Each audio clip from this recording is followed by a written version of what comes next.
All right. It tells me the Are we- meeting is streaming. Yeah. Can you verify that it is coming through, or Yeah, it tells me it's on YouTube. It shows me meeting is now streaming live on YouTube. So I think we're good.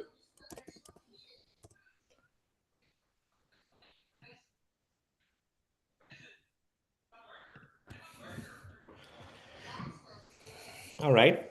Want to get but started? it's saying it's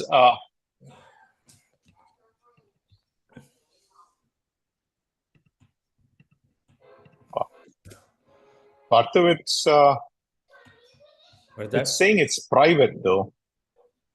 Meeting is now okay. Private. That's what it's saying to me. Are you sure you can see it? Wait, it's showing me on um okay. DCL PrimeTime 2024.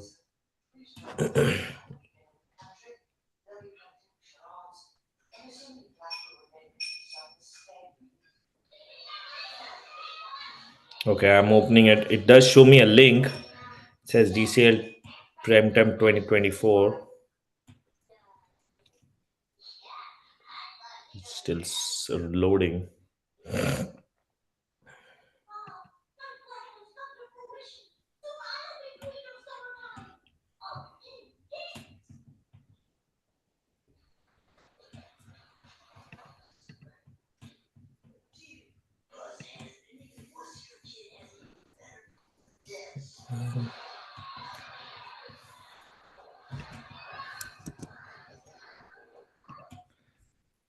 I'll send you the link. And are you trying also? My, oh no, it's my. I'm trying to see what is going on here. Let's see. Uh,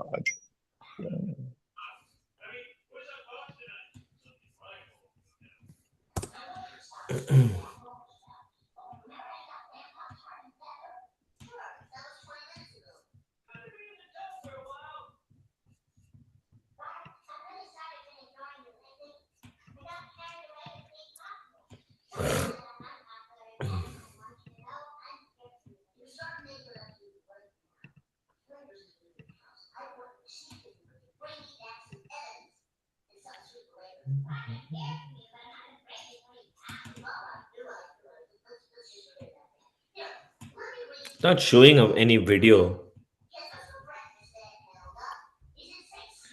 Just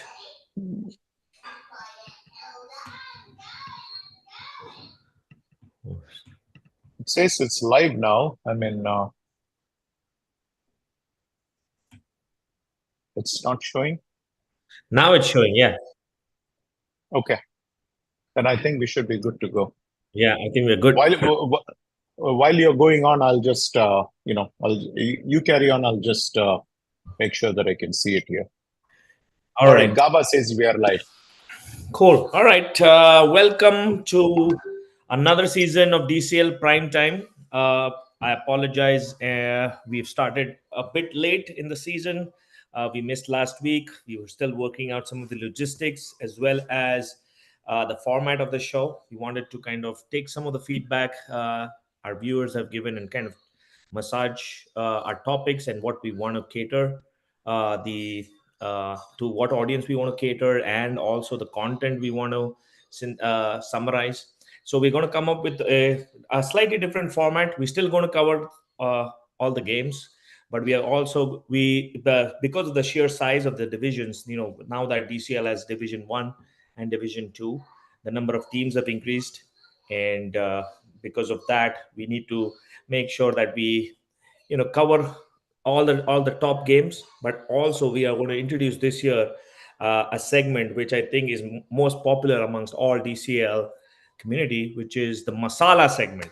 And this is going to be a topic which we're going to introduce every single week, based on what's happened in the off season, some of the things that have taken place off season, which not everybody would be aware of. Some of the transactions, some of the team building events, some of the things that go on behind the scenes, and we are also going to cover some of the topics that happen at the scene at the games during the week. So we're going to kind of mix and match based on what is the hottest topic and what people want to hear. Kind of getting the pulse of what's the best topic to go with, and then we are obviously going to cover towards the end predictions, and we're going to have guests. We're going to pick the showcase game of the week, and we're going to have our guests from both the teams. And just like every time, we ask them questions, we grill them, and we try to kind of get insider information as much as they can reveal. So, with that said, we're still waiting on a couple of our analysts to join. But Viju, welcome another great season of DCL. First of all, congratulations on winning DCL 2023. I know you would be we didn't chat after the finals. Unfortunately, our show gets over before the final takes place. But talk to me about how the off-season celebration went. Off-season celebration, nothing, Partho. I mean, for me, the highlight is the game itself. And after the game is over, it's done and dusted. I think for some of our guys, whether it is Shan or Jawad or Mansab, that was their first title. So I was very, very excited for them, because they have been in the league for quite some time. And this was their first taste of success. And I think when it comes to Jawad and Mansab, I think if you really look at it, the Sterling Strikers, they were part of Sterling Strikers before, right? And you look at it, Raza and Ali go to KRCC in the hope of a title. And Mansab and Jawad come to Glads. And it's interesting that it worked out for Mansab and for Jawad. And for Mansab, it was especially sweet because he had a dream final. I mean, it was absolutely, you couldn't have scripted it any better. Even if he wrote the script, I doubt he'll write that good a script. So for Mansab, I think it was an absolute cracker of a season. He got what he wanted. And he also got to showcase the game at the grandest stage. I mean, you guys did a fabulous job with the broadcasting the game and the commentary. And if you go and look at the number of views on that, it's unbelievable. I don't think you'll ever get in Mishka or any other place that kind of views kind of a thing. So this was a great platform for them to come and show their talent at their highest stages, and also go out and show what they're capable of and bring excitement into the league. And you got what you wanted. You wanted a chase, and the chase was executed. And for a moment, there was question marks whether it will get done or anything. But I think going into the game, Glads knew very well that we can take care of it. And the reason for that is part of it goes to chasing down 144. And we did that without our full team. And actually, I think Pokri's missed a trick there, because actually, Partha, if you ask me, in the league games, you should take a chance and try to play them at their best. Give them every opportunity to play them at their best, because it gives you an idea of how good that team is or this thing. But if you beat a depleted Glads team, you still do not know what to expect when Glads come at full strength, right? So that's going to be a trick which is going to be missed. Oftentimes, I think people ask us for a preseason game. We find it very difficult to get these people to come, So sometimes just taking a crack, it's a free crack, in fact, because you get a chance to find out how good they are, and then you can make adjustments later on. But the interesting thing is, I had a very good conversation with Ravi Narala, not immediately after the game. I think after the game, he did say that he was retiring. And personally, I was very disappointed when I heard that. But I felt that the game was still too fresh. Maybe, I don't know, 5-6 months later, Avi was visiting India, and I used that as an opportunity to call Ravi, and Hariharan, myself and Avi called and talked to Ravi. We had a good chat. I encouraged him not to quit. I feel that they're very close, and maybe if they can make a few adjustments, and if they can have maybe one or two results go their way, either Glads knock out Indus, or KRCC gets knocked out or something like that, then the path opens right through, kind of a thing. So, but that's kind of what it was. Nice. Yeah, it was a hell of a final, and this year is going to be even more, I guess, intense, considering that we have these two divisions. You have your top 20 in one pool division, and the other 20 to 40 two that we have in the second division. It's going to really be very competitive. The reasons why these divisions are made in place so that all the games are of relative strength, and you get great intense competition. So definitely this year is going to be getting to the playoffs, and getting to just getting the playoffs is going to be a monumental challenge itself, to in the first division. And then, just for our viewers, just to let them know, every year four teams from division 1 go into division 2, like the relegation, and then four teams from division 1, the top four teams from division 2, go into division 1. They are promoted, just like how, if you follow English Premier League, that's how it happens. So every year there's some things to play for division 1 and division 2. Towards the end of the season, typically you see a lot of teams kind of giving up, but there's incentive. You still want to keep yourself in division 1, and similarly for division 2 teams, you still want to grab that position to get into division 1. Anyways, let's go and analyze. I know we have missed a week, so we are gonna skip over the week 1 games. We are straight away going into week 2, and I'm going to start off with the first game listed here. The result, and the first game is the Detroit Bulls versus Gladiators. I'm going to start from the top bottom.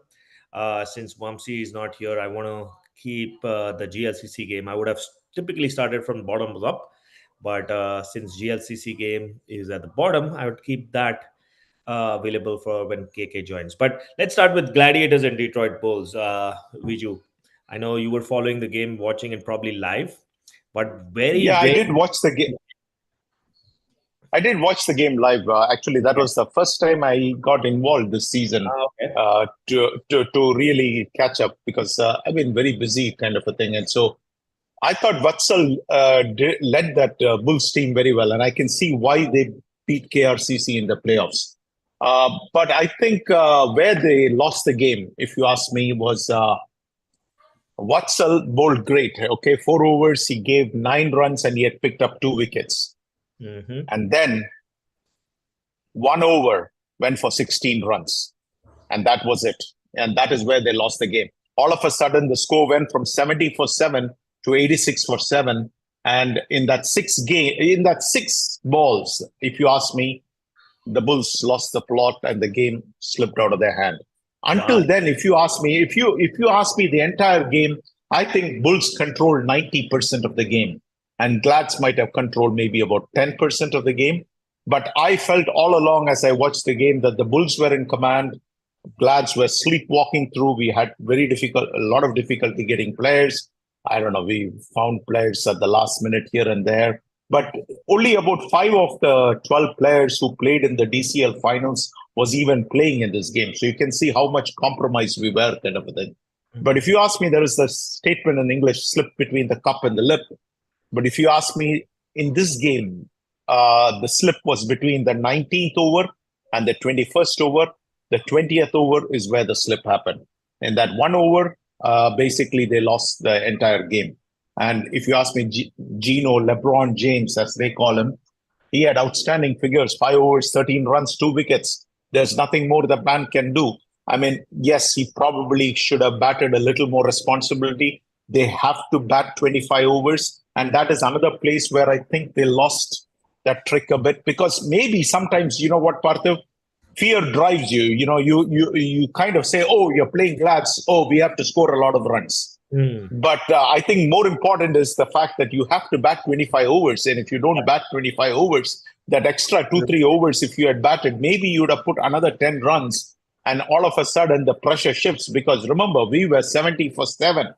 Now, if you are chasing 100 instead of 92, instead of we are chasing 102 or 105, now that looks so far away. You get my point? The batsman might take some risk, Yeah, kind of a thing. that's one thing I've always told my team is like that's like a cardinal sin if you don't bat the 25 overs. Like you gave up X number of balls just as a waste. So yes, absolutely, I agree with you. Making sure you play the 25 overs, whatever runs you get. I mean, I know when you try too big of a target, you end up getting lower than what you would have got. But in this game, I think one other thing you pointed out, Watsal, but I think another one which I thought they missed the trick is even in the batting. They had a great start, but somehow they lost the trick in between. The middle to lower order just collapsed. Was there anything that you guys did special to kind of curb the Detroit Bulls batting? Actually, their opening batting of Tanmay. Tanmay is a fantastic, proper cricketing shots. You get my point. When you look at him, actually, you can enjoy watching him bat because it's proper cricketing strokes. And I think he has a fantastic opener for them. And Nikhil is a fantastic all-round player. He gives them a great start every time. In this game, they both got off to flying starts. But I think once again, it is the glad skipper who really turned the game on its head because their one down batsman is Gaurav. And Gaurav, I do not know if you know Parthav, he is a very, very capable player. In fact, he might be their best batsman or second best batsman. I mean, I could do a toss up between a couple of them. Gino James on his day can be. Last time also, last season, 2023 was a fabulous and season. in leather ball also, he's a fantastic batsman. So Satya got him on the very first ball. And if you ask me, that changed the equation quite a bit. But then again, I think in the middle overs, I think they kept losing wickets, Parthav, and that's where the problem is. And so somewhere somebody has to just stand at the wicket and just, I do not know. If you look at it, you'll find that we had a batsman who played, 21 balls or 22 balls and did not score a single run. You get my point? He was just basically trying to get us toward this thing. And but if you ask me, that is also not the proper way to play cricket. I mean, you should have positive intent. If there is a bad ball, and I felt that there were many bad balls which he did not punish. But apparently our skipper told him, just stay there, because we really did not have too much batting towards the end. I also felt from the Glad's perspective, Hardeep has to bat better. And yes, he is my player, but sometimes, I need to tell the truth. When you are having less than 50% strike rate, and Hardeep historically has always had more than 100% strike rate, that's not the way Hardeep bats. And whenever he gets into the shell where he's having less than 50% strike rate, I have never seen any good innings from Hardeep. I'm telling you the honest truth. But he has to change his bat too. I do not think he has the right bat. I also think he needs to change his bat. He needs to change the approach to the game. But I think this game was won by the Glad skipper. He needs the full credit because on the batting end, he performed very well. He also took the key wickets, including the wicket of Gaurav. And if you ask me, he was the difference maker, and rightfully he judged himself the man of the match. But I think for them, Parthav, you'll like this. They have a very good keeper in the form of Chinmay. He's a very, very good keeper. Next time, if you ever see him, watch him in action. He's really good. You step out of the crease. And if you ask me, Suyog is one of the smartest cookies in the business. He just stepped out a fraction and the bails were gone. Just an insider. I think we were actually behind that guy to get him into strikers. He was almost there, but at the last minute, we couldn't get the deal done. But yeah, Chinmay Kulkarni, he was one of our targets this year. Okay, if his name is Kulkarni, how did the Bulls manage to get it? I would have thought this was in your backyard. I would have thought that you had him for all practical purposes. Because you have had a lot of Kulkarnis over the years. Yeah. So I think he's from Mumbai, Maharashtra. So we have that connection. So we did talk to him. Some things were more important than cricket, which is the reason why he's still with Bulls. But yep, maybe next year we keep trying. Okay. All right. I can see this going towards the Masala topic because in the Masala topic, we are going to be talking about Hari Parankusam and the things which are more important than cricket and all those things. So that's going to be a list for you guys of how to go about doing offline, behind the scene transaction. I'm taking some tips from you guys. All right, let's move on to the next game. I see Satish join. Satish bhai, welcome. Yeah. Hello, Baba, everyone. how are you? Good to see you. Yeah, good to see you after a long time. Parthav, in case our audience doesn't know, we really do not talk during the off season. Once the show gets over, we hardly even do any WhatsApp texting. The only time we even got together was on a Zoom call just before the show started, just to kind of discuss the parameters. But otherwise, during the off season, we are all minding our own business. And another thing, Partha, which I needed to tell the audience is this is an opinion based show. And in an opinion based show, people will express opinions. Sometimes the opinions work in your favor, sometimes the opinion doesn't work in your favor. But it is a free country and everybody is entitled to their opinion. And sometimes you get roasted. And if you want to know what getting roasted is, go and Watch watch the Brady. Netflix documentary of Yeah, I saw Tom that Brady. yesterday. Yeah, all right.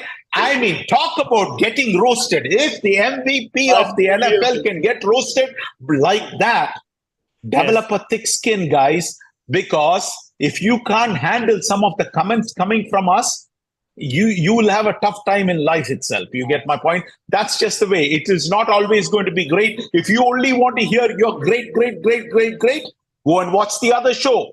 On this show, we talk it as we see it. You get my point? And sometimes you might be Virat Kohli, but Sunil Gavaskar gave him the left and right that, hey, 118 strike rate is not going to get it done. And he is right. Gavaskar is right because guess what? You saw what happened today, right? Yeah, oh, 117. I mean, where is crazy. 118 strike rate and where is the other strike rate which Travis Head and the other guy is putting up? So sometimes the criticism is justified. Right. And yes, you're Another right. Everything you're expressed is, just in zest. So no one should take it really literally. It's just for the entertainment purposes as well. So we'll try to not mix, personal stuff in between. But every now and then we want to kind of create that magic. So don't take it too literally.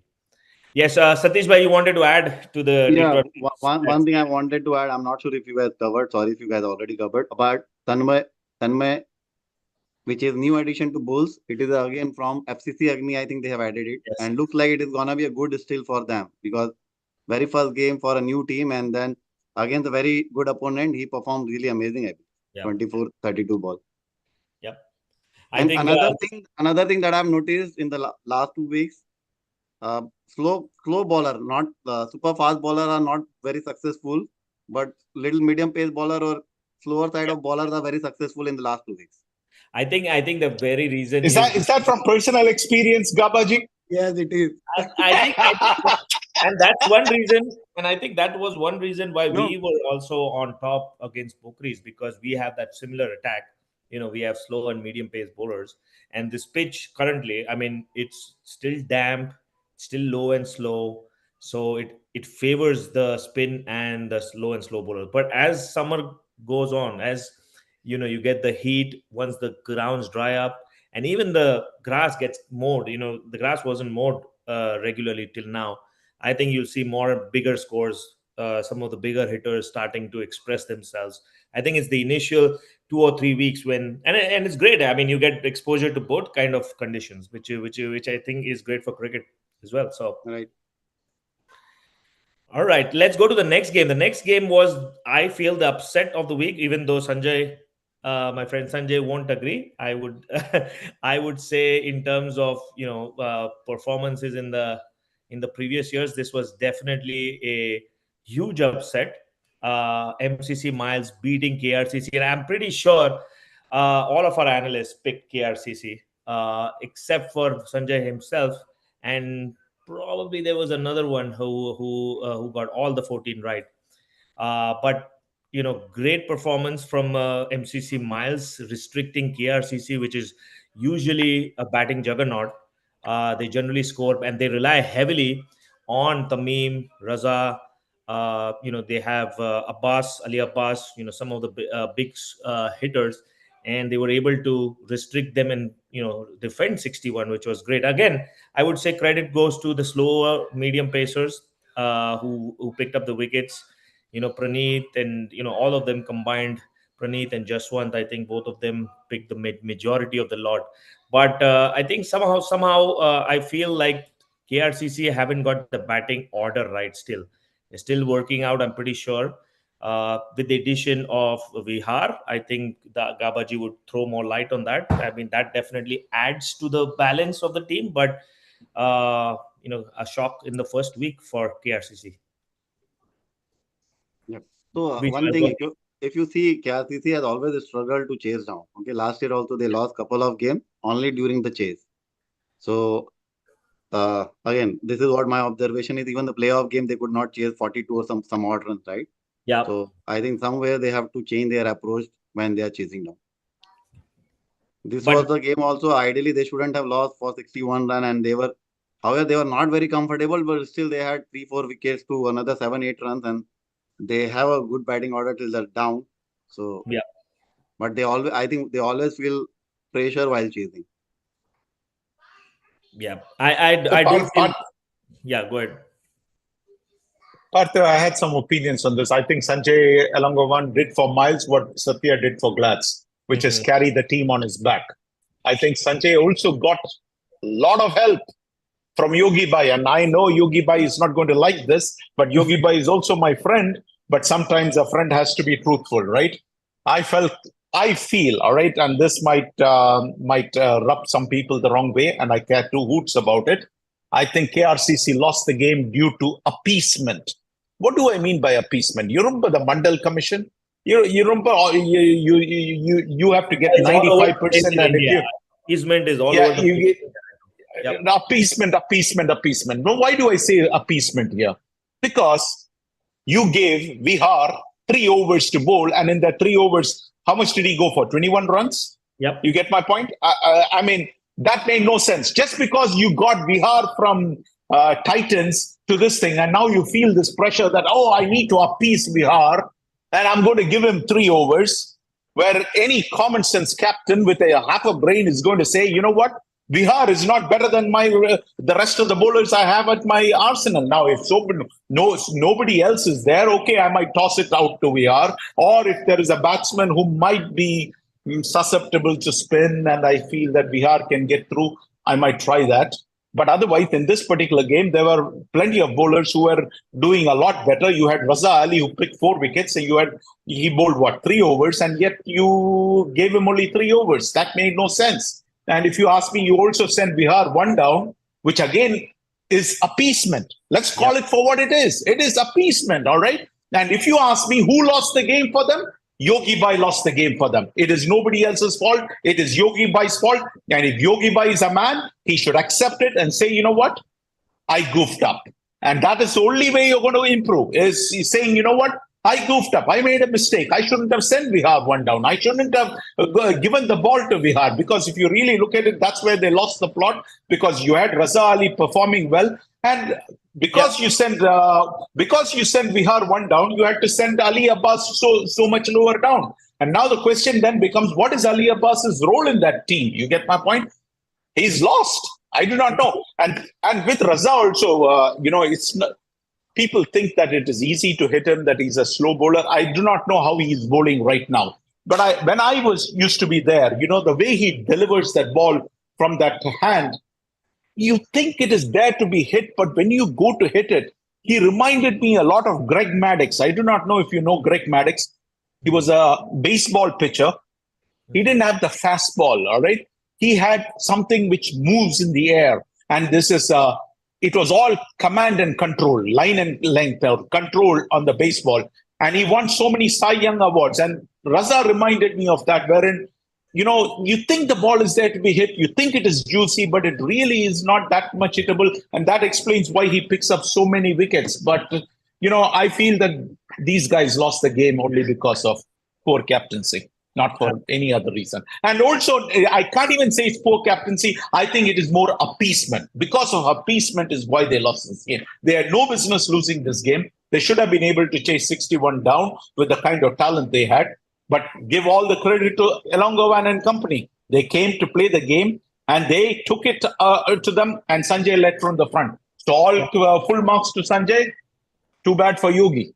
One thing I think, because of this division 1 and 2, I think captains in division 1 cannot afford is slip ups like these, like things like every game, every victory is going to be very crucial. You're not going to get a chance. Like, there are no freebies on offer. In the earlier version, earlier seasons, there used to be a couple of games, 2 or 3 games at least, you could basically set aside saying, okay, we're going to beat these teams easily. But with these divisions, I think it's becoming that much more difficult. And I'm pretty sure down the road, down the season, we are going to see these, the games getting closer and closer. You you'll find those one-sided games going to be few and far in between. Yeah, I think even somewhat I agree about the Raja Ali, that Raja Ali is underutilized in KRCC somehow. I think there are certain players who made for DCL, okay, and Raja Ali is one of those. The perfect player. He may not be performing, not be much better cricketer on the hard ball, but I think there are certain players that you feel like these are made for the soft ball cricket, and Raja Ali is one of those. He can do magic with the ball. He can actually very dependable batsman as well. Means I have seen him batting when he was in the Sterling striker. Until Raja Ali is playing, you cannot win the game. That's Yeah. what it was when he was playing Brownstone or Eh, Sterling striker. Correct me if I'm wrong. Isn't that one of our Masala topics for one of the weeks? Raza Ali's underutilization? Oh, Yes. okay. All right. We'll be getting there. Guys, stay tuned. One of these weeks, we're going to bring up the Raza Ali exposition, right? We're going to expose the fact that Raza Ali is being underutilized. All right, let's go on. Yeah, but I think let's talk about MCC Miles as well, because I think they have won the game. Rather, we are saying KRCC has lost it. I think Sanjay, that quick 20 It is runs. Sanjay Elongovan, Sanjay Elongovan, Sanjay Elongovan, Elongovan all the way. Simple as that.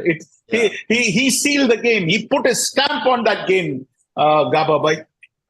But I think we have to give right to Praneeth and Jaswant as well. Like they have picked up those three quick wickets, right? That has also helped them.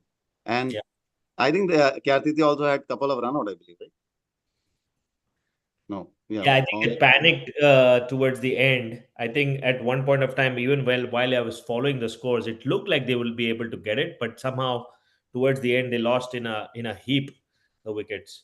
Same thing in the next game. If we move to the next game, I think the Hawks versus Thunders. There was a big scare for Thunders, and to be honest, I think Thunders, Brownstown, and possibly even KRCC now. They've kind of started to earn that reputation. Not maybe not KRCC, but at least Thunders and Brownstown at least have that reputation. They start slow, but they catch up towards when it comes to playoffs. And Thunders are very very famous for doing that. They will lose against, or they will come close to losing against the teams that you least expect, and then somehow they'll end up beating the bigger teams.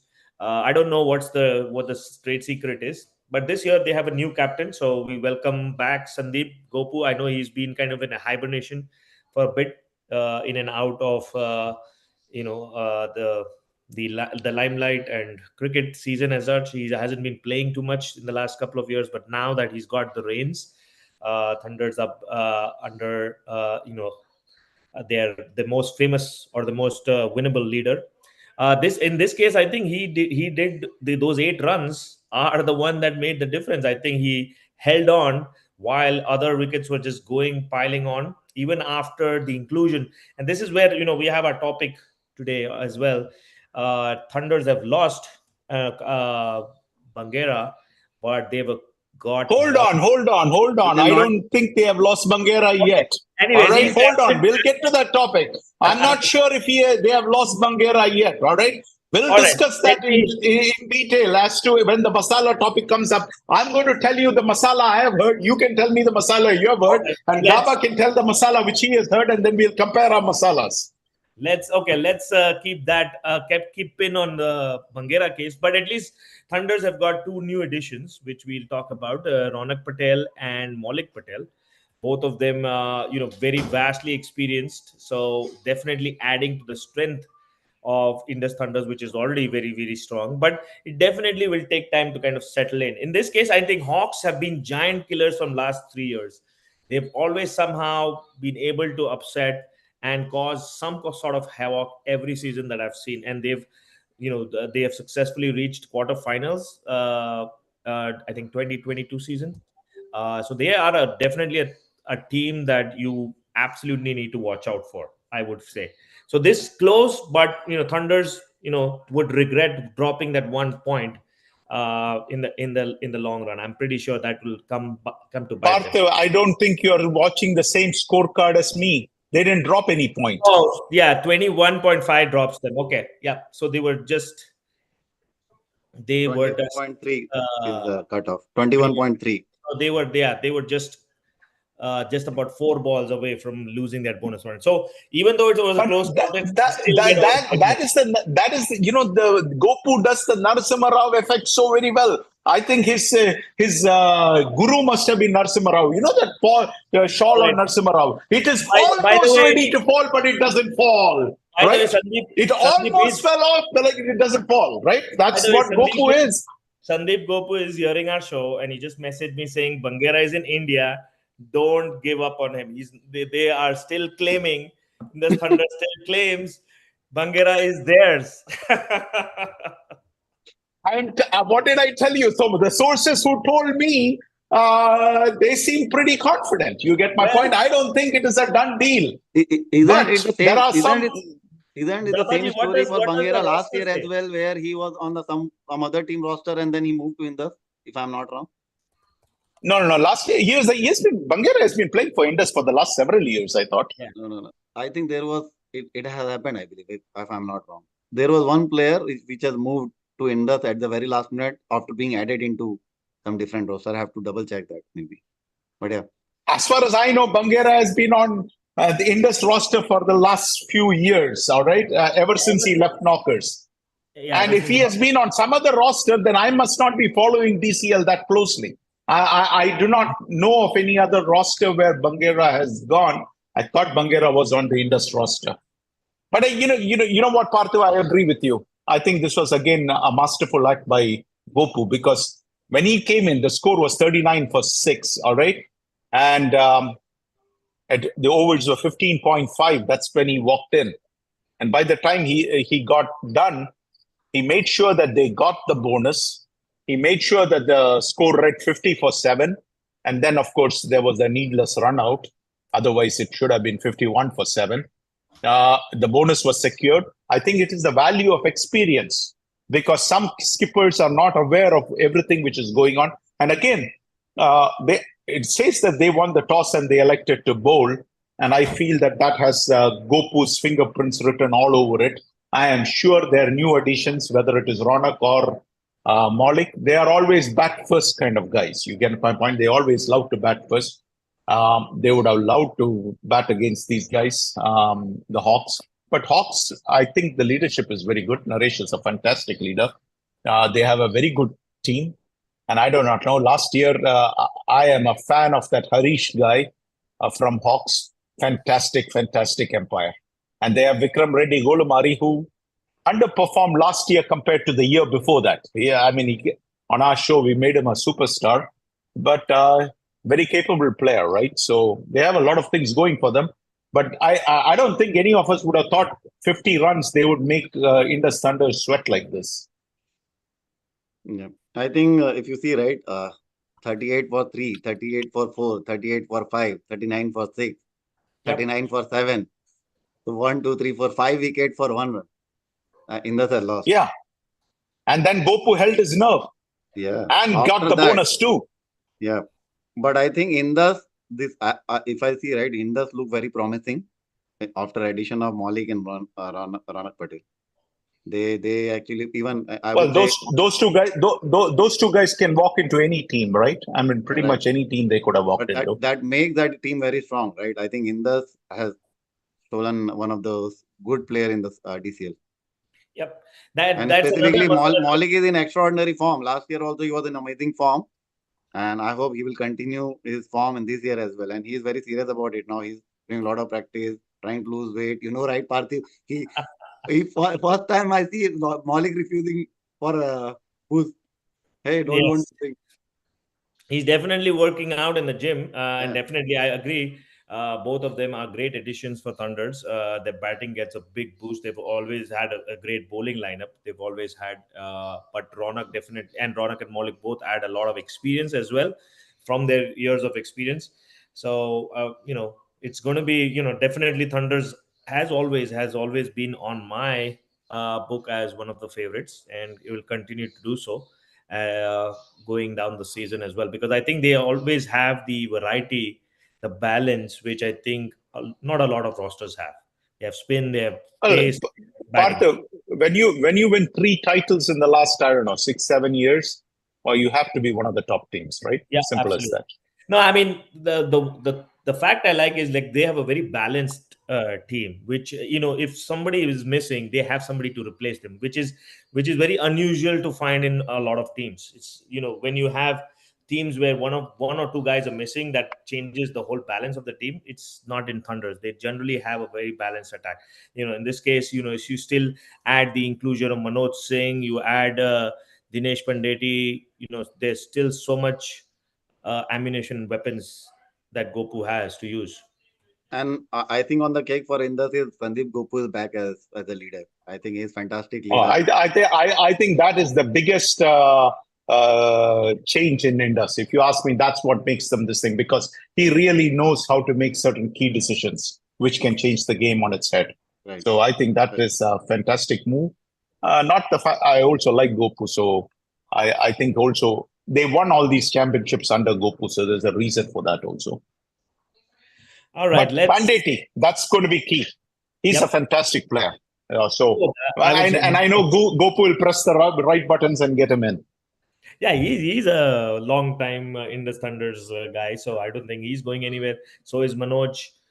They might be in and out, vacation time and availability, but yeah, they'll show up when it's needed. Dinesh was playing F40, I believe, on that week. Yep. What I heard. So I think either they have taken Hawks lightly or I don't know. I mean, that, as I said, this is the typical. I've seen this trend where they always will start a little slow, like Mumbai Indians. Not apart from this season, let's eliminate this season, but they generally start slow and then they'll catch up, and eventually they'll be in the playoffs and finals. As I brought for F40, right? I have wanted to ask this to Jubhai anyway. I feel like the team who has more dependency on F40 players, right? I'm not sure how they might face some challenges throughout the season, I believe, for availability, and they might not be able to. I know Glads has played last year few games with the 9 players. I'm not sure if Glads will be able to do it this year. Like somebody's playing. Yeah, but Gababai, because of that, I know that, and especially this year, our players are more committed to F40. And for that reason, I have already assumed that in a 12-game season, I do not think our goal is to be number 1 or number 2 or something. As long as we make the playoffs, come playoff time, if we can get our players back, which I think it is reasonable that, some of them is going to get knocked out and things like that. I think you'll suddenly find that in the playoffs, whatever our seeding may be, we might be one of those teams which you do not want to face in the playoffs. Right. So, yeah, in the regular season, I think we are going to have some real challenges. You saw this last week. We had only 5 players out of the 12. And you're going to see several of these games, and we probably will not be able to win many of these games like that against quality opponents. But that's okay. As long as we can make the playoffs, I think that's our first goal. Let's try to make the playoffs. I think that's pretty much everybody's goal. Should be everybody's goal in the first round. I have one goal, Gabaji. I do want to beat Strikers this year. Let me get that out, all right? I want to beat Strikers this year. I don't know what kind of team we have on that day, but I am going to try to see if we can. Parthiv, I'm still waiting for. I am actually excited. Again, I'm waiting for Parthiv Bhai celebration over the camera, all over the camera. Well, then. We already saw that last year this way. That's this thing, right? This year striker beats Glad. I want that Ganguly celebration from you, Parthiv. Well, we'll see. We will see who celebrates on the ground, in the balcony, and in the show. But it's going to be a good game, so we'll keep it for that week. But let's move on to we are already running late, so guys, let's keep moving along. Next game is actually Strikers and Hitman. I think I was playing the game. I expected a little more bite and a little more fight from Hitman, but I think they've lost a few players.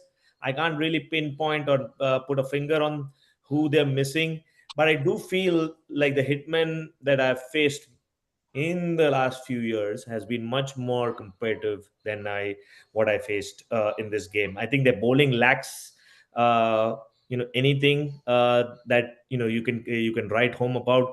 The batting wasn't like, nobody really stayed, and I think we've got in our armory now, who we call Ravindra Jadeja. He's like exactly like Ravindra Jadeja, Sujay Yerwa.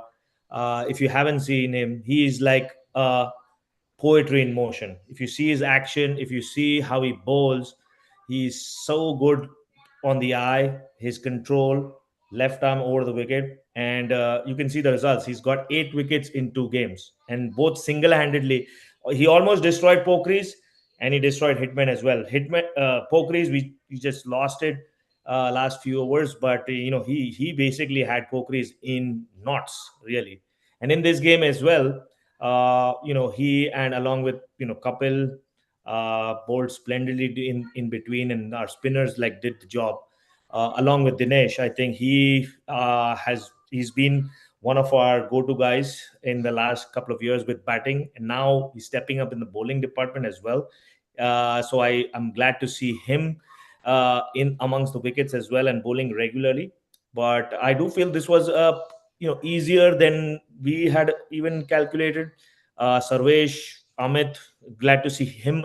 Glad to see Amit amongst the runs. He's been waiting and wanting to get going. And then I think overall, I think it's a comprehensive victory. But to just rub it a little bit, Viju, to you, we've got Vinayak Kamble back this year. Oh, you do? Okay. That's not a positive sign for us going into the game against you guys. So I was talking. Is he going to be there for every game? Yeah, hopefully he's there for. He generally is coming for a contract, so he's there for at least this summer. So he should be able to play, and he fondly remembers that game, and we fondly remember him for that game. So it's definitely a lot of great memories from there. But he does talk about that game a lot, and he talks about you, and he talks about Gladiators and how you were able to kind of cause that upset. But yeah, you got your nemesis back. I haven't forgotten him. Tell him I said hi. Even though we lost, I have healthy respect. In the sense that you play the game. If you don't win, at least you should have the ability to say that the other guy was too good on that particular day, and then you move forward, kind of a thing. That's healthy respect, kind of a thing. But I think strikers dominated the Hitman. Let me ask you this question: Hitman are 0-2, all right? Yeah. And they have the likes of Glads, Thunders, Pokeries, and Stars. These are some of the remaining opponents, all right? Are they already in trouble with regards to making the playoffs?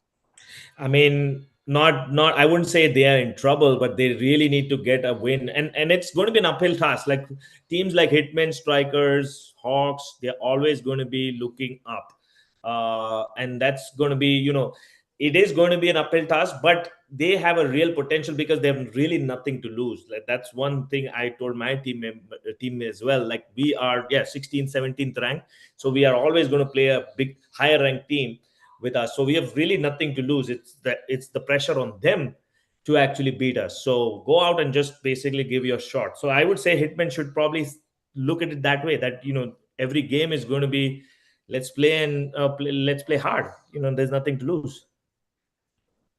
Yeah, I think one of the problem for Hitman is that top 4 has to perform, and if the top 4 of Chetan Venkatesh, Imon Kabir, Mahfouz, and Aplu don't perform, then it is good morning, good afternoon, and good night for them. You see, that's the problem there. I do not know what happened to Arun. I haven't seen him in action, so that's another player. He doesn't bowl. He doesn't bowl. There was one video that was being circulated around. I don't know if you guys got to see whether it hit the shoulder of the batsman or hit the shoulder of the bat. But yeah. It was sent in our WhatsApp group, right? Yes. Yeah. I felt it was a nick on the top edge, I believe. That's what I saw, and I was the keeper, and that's clearly what was evident in the video as well. I don't know how the batsman claims it hit his shoulder or his arm. It's nowhere near his shoulder or arm, so I don't know how he claimed it didn't hit his bat. It was clearly more near the bat than the body. So, anyways, but I can see why the umpire ruled it out. That was a close call. I couldn't make out whether it was what it hit, but I can understand why an umpire might give it out or not out. Either way. Yeah, it was one of their, I guess, important wickets, and that's why I think they were probably upset. I think it was That's their one down batsman. Their one down batsman Yeah. Yeah, Mahfouz. I think he was one of their premier batsmen last year too. So I think that was the reason why they were so upset. But I think both the umpires, I didn't think they had any doubt. I mean, it was pretty evident from there. But yeah, whatever. I mean, these kinds of decisions can go one way or the other. We would have been. I don't think we would have been upset if it wasn't given out. But uh, you know, the What are you creative. kidding? You would have been very upset because you No, I took mean, the catch. I mean, I would have seen. I mean, for me, from behind the stumps, it looked it. I could see it, but I can see how the umpire can miss it because it's Dinesh was coming around the wicket, so he squared him up. So when when you get squared, your shoulder comes around. So there is a possibility that you might miss or you might feel like it hit the shoulder. So I can see that happening. But yeah, I mean, I was pretty convinced that it was out. All right, let's move on. All right, let's go to the next game. The next game is FCC versus Troy Hawks. FCC, I think, are fresh out of their victory over Raptors last week. Titans. Was it? Oh, Titans. Sorry, Titans. Titans. Yeah, our head Titan is right here. And that too, they beat Titans with bonus. Correct me if I'm wrong, Gabaji. Yes. I was umpiring this game, FCC versus Troy Hawks. Oh, then let's go with you, Gabaji. I know this was another close. I mean, it looked relatively close. I wouldn't say it was very close because ultimately, I think Hawks won by 3 wickets. But I'm pretty sure there were moments when, FCC were on top. Yeah, I felt Gabaji, if FCC played you guys, then how are you umpiring FCC versus Troy Hawks? So it's a cross pool games, right? So cross pool, we have umpire from both the pools. Yep. Oh, okay. All right. Got it. So other umpire was from other team. Pokris umpire. So we are anyway opposite pool team. So yeah, I felt that FCC lost their way after they have got a stable start or in the midway from Yatish and Teju. They have got a good partnership. But after the break, ideally they should have accelerated a inning little bit more and get the 100. But they were very comfortable. They were not trying to intend for a run. They should have ideally got a 100 run on the board. But somehow in the middle over, they did not try to score much. And then lower middle order, always I felt like, when you are on the crease and set, you should try to score more runs. And they could not do it 80 run, but I still felt 80 run is good total to chase down. But again, while bowling also, I felt that FCC did not fight enough while bowling. And there was one batsman from the Troy Hawks. He hit a good shot, 42 runs, but they somehow Nishan did not plan around him how he can get him out. And I think they dropped a couple of catches also for his catches. So I felt that ideally FCC was somewhere dominating, but they did not plan or they did not fight enough when they are fielding. That's what I felt, and they lost it. But again, Mustafa Malik was amazing on the bat, 42. He was standalone scoring from one, and if you see right, except Venu came and the down order and scored those 12 runs, where actually game got stuck and he was hitting clean. There also I felt they should have put little bit more pressure when they see wicket is falling, and they did not put enough pressure, and then couple of wides also. Whenever they are not able to score, they are throwing 1 or 2 wides in the over, and then all the pressure is released because they were never behind the balls. So that was my observation. After winning against Titan, they should have planned better. They should have won this game as well. Yeah, and I've always seen like FCC, like when Sujan doesn't get wickets, I think they struggle. And I think you're also, I didn't see Sujan even finish his full quota of overs. I think he's been I wrote the same thing. And basically what I wrote is neutralize FCC's Bumrah, which is Sujan. All right. Neutralize FCC's Bumrah and dominate the other bowlers. And there you have the recipe for beating FCC. Yep. So, absolutely. And that's pretty much what happened in this game, kind of a thing, right? Yep. And Troy Hawks, I think Troy Hawks is another team which I've always seen. They somehow tend to lose players to other teams. This year also, I think, but they still perform, Partha. That's the amazing thing. So give credit to Santosh that he's managing to still keep that performance level high despite losing the people like Kaushik Chapadi. You can't lose a talent that great like Kaushik and not feel the effect of it. You see? Yep. Pradeep, Kaushik, and I think Pradeep we as need well. to take Pradeep. Yeah. Pradeep Reddy. I Yep. think he is another one they lost as well. So yeah, to be you're right. They lose players, but they somehow get also. Similarly, I think another guy who does that, another team that does that is Canton Hurricanes. They are another team that always loses players, but somehow they find talent, which is kudos again to our Javed Bhai. Yeah, but you know what? The team which loses players is our Stingers. They lose specifically to strikers, the players. Oh, Parthu has disappeared.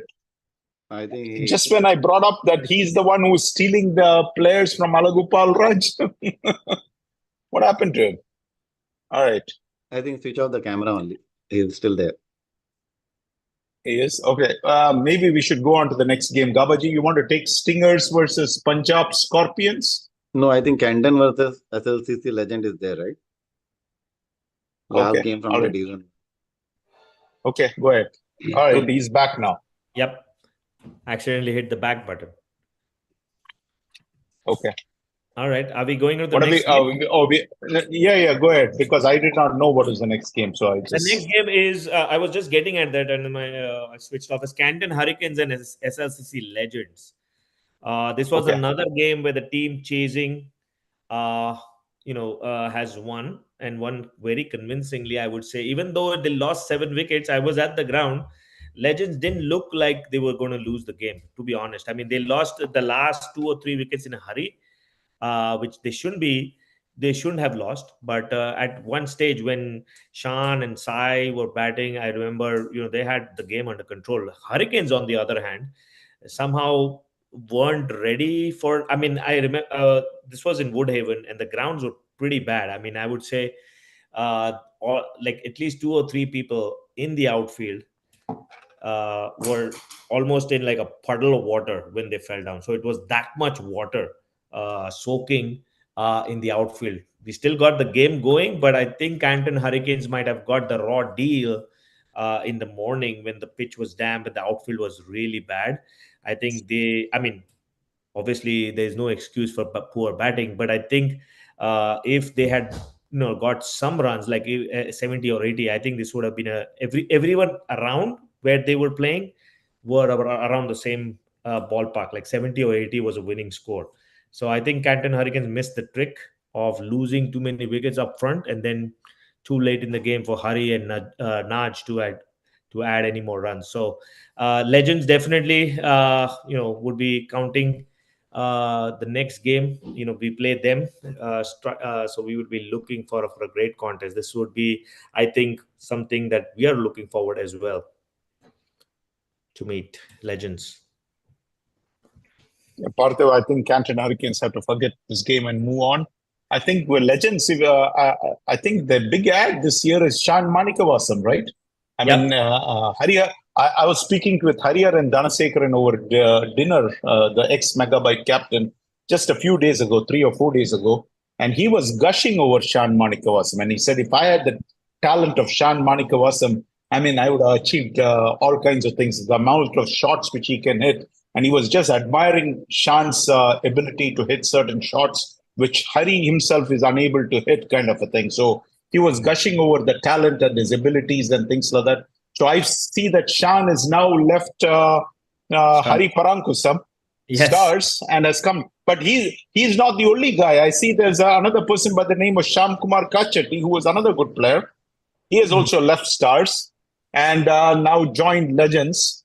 Now, let me ask you the question, Parthiv and Gaba. Did these two guys anticipate that Hari Parankusam is doing this all-out recruitment effort and it's going to be super crowded in the Stars, in the roster, and it's going to be, they can see the writing on the wall that maybe they might have to sit out or something like that. And so, you know what? If you ask me, you know who's a good stock picker?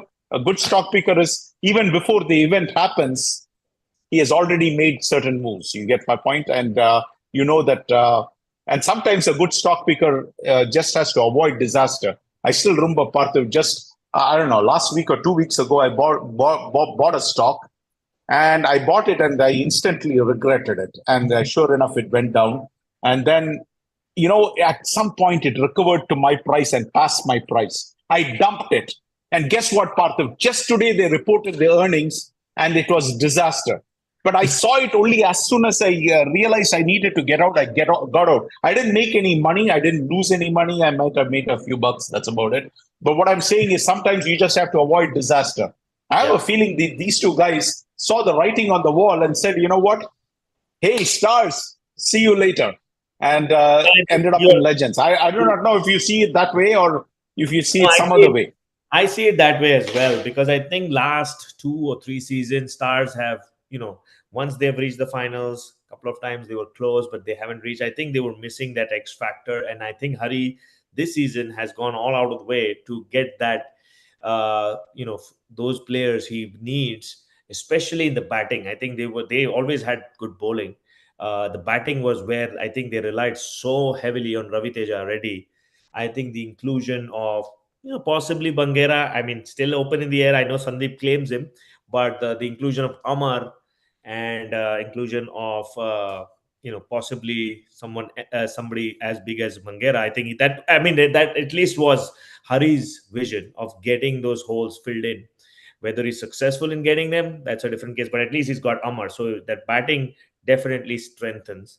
But yeah, I think Shan, probably saw it, and to be honest, I think Shan has also lost a little bit of zip. I know, back in the time, he, really bowled that quicker one. He was a big hitter, but last couple of seasons hasn't been, too great. So I do feel that he was, probably seeing that as a way of getting out and maybe enjoying his cricket in Legends.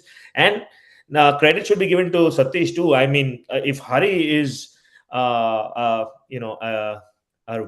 recruiter, I think Satish is not far behind him. Satish also goes around. I'm pretty sure there are a lot of players. He also goes around making sure his team is there. So he's a big recruiter as well. But Satish also lost one of their jolly a person, premium player in Ravitesh Pujari. I was surprised because I always found they are all aligned, and I think he's one of the jolly person in the Legend team at one point. Right. Who's always talking around, very.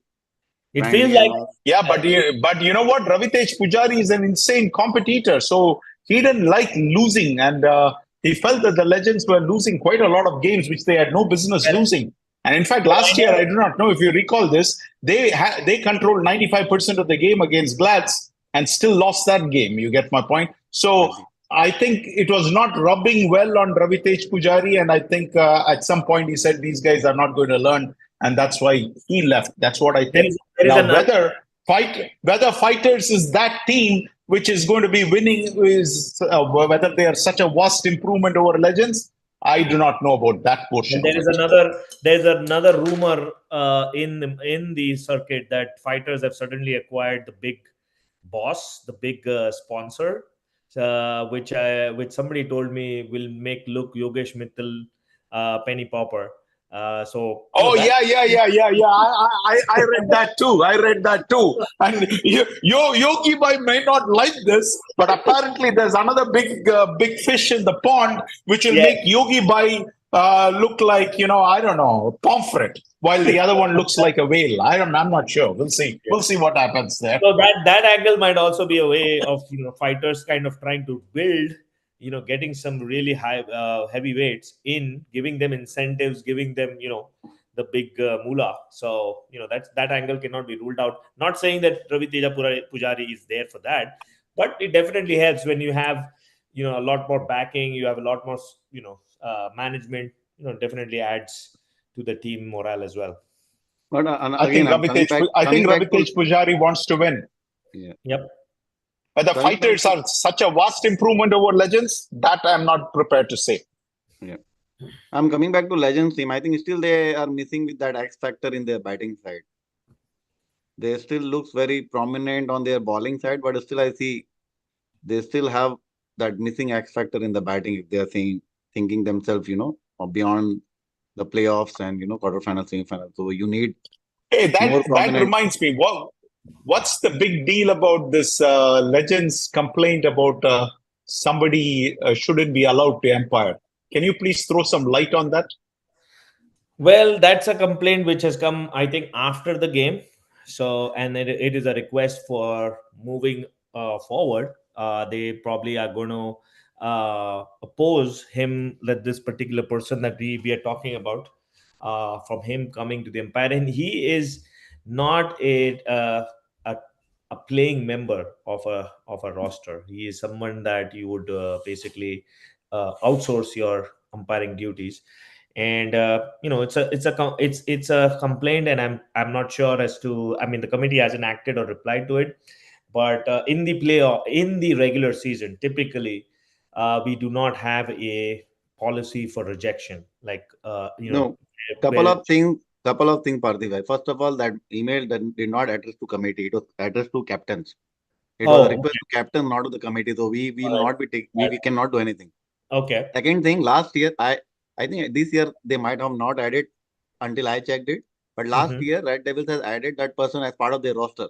So if Right. somebody is part of their roster, anyway, league game, they team does not have any authority to say no to any specific umpire, right? I'm not sure what is the current status, whether that umpire has been added to a specific roster or not. But last year it was the case where it has been specifically added, and he was actually representing that specific team as an umpire. Yeah. And in the league Yeah, stage, as you rightly mentioned, you no team can oppose any umpire coming from a team on the league stage. Right. and you're 100% right on that, Gaba. And honestly speaking, they cannot demand anything from the committee. The committee has no right to even reject that person as an umpire. But all that they can do is they can request the captains and say, please do not send this guy for umpiring our games because we think that his umpiring is not up to the standard. That they can request, That's but that's what a simple request. that's what That's a simple request, and that's fair enough. And I think if that's what the Gaba is saying that the Legends did, and if they Yeah. did that, that's fair game. But they can't ask the committee ban this guy because you know what? There is nothing in the books which allows you to ban it. Yes, in the playoffs, yes, because of what is at stake. Yes, the captain has a right to object and ask for the right kind of umpires, which is again, it is to keep the integrity of the game in line, right? So it's okay. We're all good. Let's go on.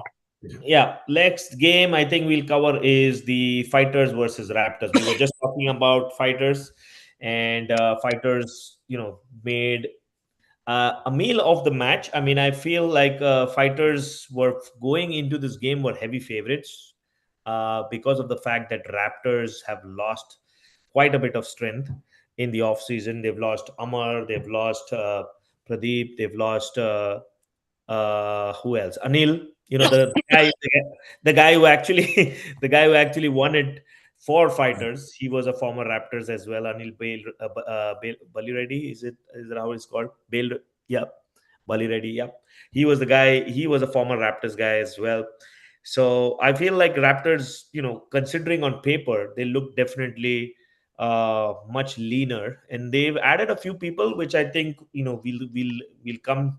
We'll see how they come out. I think some of the new guys are Amir Hussain, and they have one other guy which I saw. Salman Shopu. I don't know if he's played for any other team, but at least I haven't seen him on the Raptors roster. Akash Kumar, another one which I don't recognize, but quite a few new faces. And Fighters, I think, considering that, they got out on 55. All credit to Raptors to restrict them to just 55. But then come batting, I think Fighters. You saw that catch which was going around on their Fighters Instagram page. It was one of the I feel like it's going to be one of the best catches in the season that changed the game. And Fighters just kept on picking wickets, and I was there. And at one stage, the old stalwarts, Kiran and Pradeep, and were there out in the center. Pradeep was playing, at as long as Pradeep Bota was there, I felt like it is achievable because they were not too far away. But then towards the end, again there was a glimmer when Anjuru was playing, and they could have still. I think did they get the bonus point in here? I didn't check it, but I think they might have just sneaked in the bonus point at least. They did, I Uh, think. yeah, so they were able to sneak that bonus point. But even that, at one stage, if Anjuru had not played not made those priceless 6 runs, that bonus point was also going to be snatched away from Raptors. But all in all, very close contest. Again, another game where the pitch, I think, played a very big part. But all kudos to fighters. They defended a total of 55, which is not very easy. I have a couple of observation basically. First Yeah. thing, fighter knows to win this kind of games. Okay, we have seen in the past they find their way to win this kind of low hanging scoring games. Okay. Yep. Second thing, I felt that Raptor somehow still, because they are a lot of new players, a lot of new combination, but I still felt that while chasing, you have Pradeep and Kiran both on the middle order and batting back to back. Ideally, they should have spread it. Somebody should have gone up for opening or first down, and then one person should have hold it. Same goes with uh, what is name? Sorry, another Pradeep, right? He is a good batsman too, Botta. right? Why is coming Pradeep Anjuru? Why is coming so down in the order? It's just 55 runs, and you are still trying to get your first win. Close it rather than finding some player you have added newly to see their talent and what not. When you know that fighters can get this game even 5 runs, we have seen that, right? Once, one game I remember where Mahesh got hat trick when 2 runs were needed, and then they won with 1 run or 2 run or something like that. So ideally, they should have tried to close this 55 runs. Pitch wasn't that bad. Pradeep and Kiran should have done that. Only thing, they should have splitted their batting order. One person should have batted little up in the order, and was second person should have been on the middle order, and Pradeep should also have been batted little up in the order. So I felt that otherwise they would have got this game. Again, when I look at this game, I feel this is KRCC written all over it. In other words, appeasement politics or appeasement business. Why is Mahesh Babu coming so low down? I I have no idea. And I felt that he came too low down, again, appeasing people by pulling himself down. And I do not think that that's the way you're going to win too many games if you want, when you go against even better opponents. But I think the ex-Raptor Anil Bali Reddy is the man who killed the Raptors in this game. Yeah, 1 over I'm 3 wickets. sure Bali Reddy, yeah, Yeah, Bali and then Reddy had a ball of I a just game. want to name that person, the fielder who has got that flying catch. His name was Naveen, and the catch was Pradeep, where the game has flipped. So Yep. Naveen caught that flying catch, and the batsman was Pradeep. So that moment, game got completely changed. Yep. Bota's wicket, right? Yep, Yeah. Pradeep Botta's wicket. Yeah, I haven't seen that catch, so I can't really comment on it. But Are you on our Instagram page? You should go there. All these things are no, posted. okay. Yeah. All right. Let's go to the last game. I was hoping that our friend KK would join because I'm pretty sure he had a lot of things to share, especially the thrashing that he's given Vijay Shan. 7 overs, they chased I 63 runs. I think SRH has seen this game scorecard and performed today.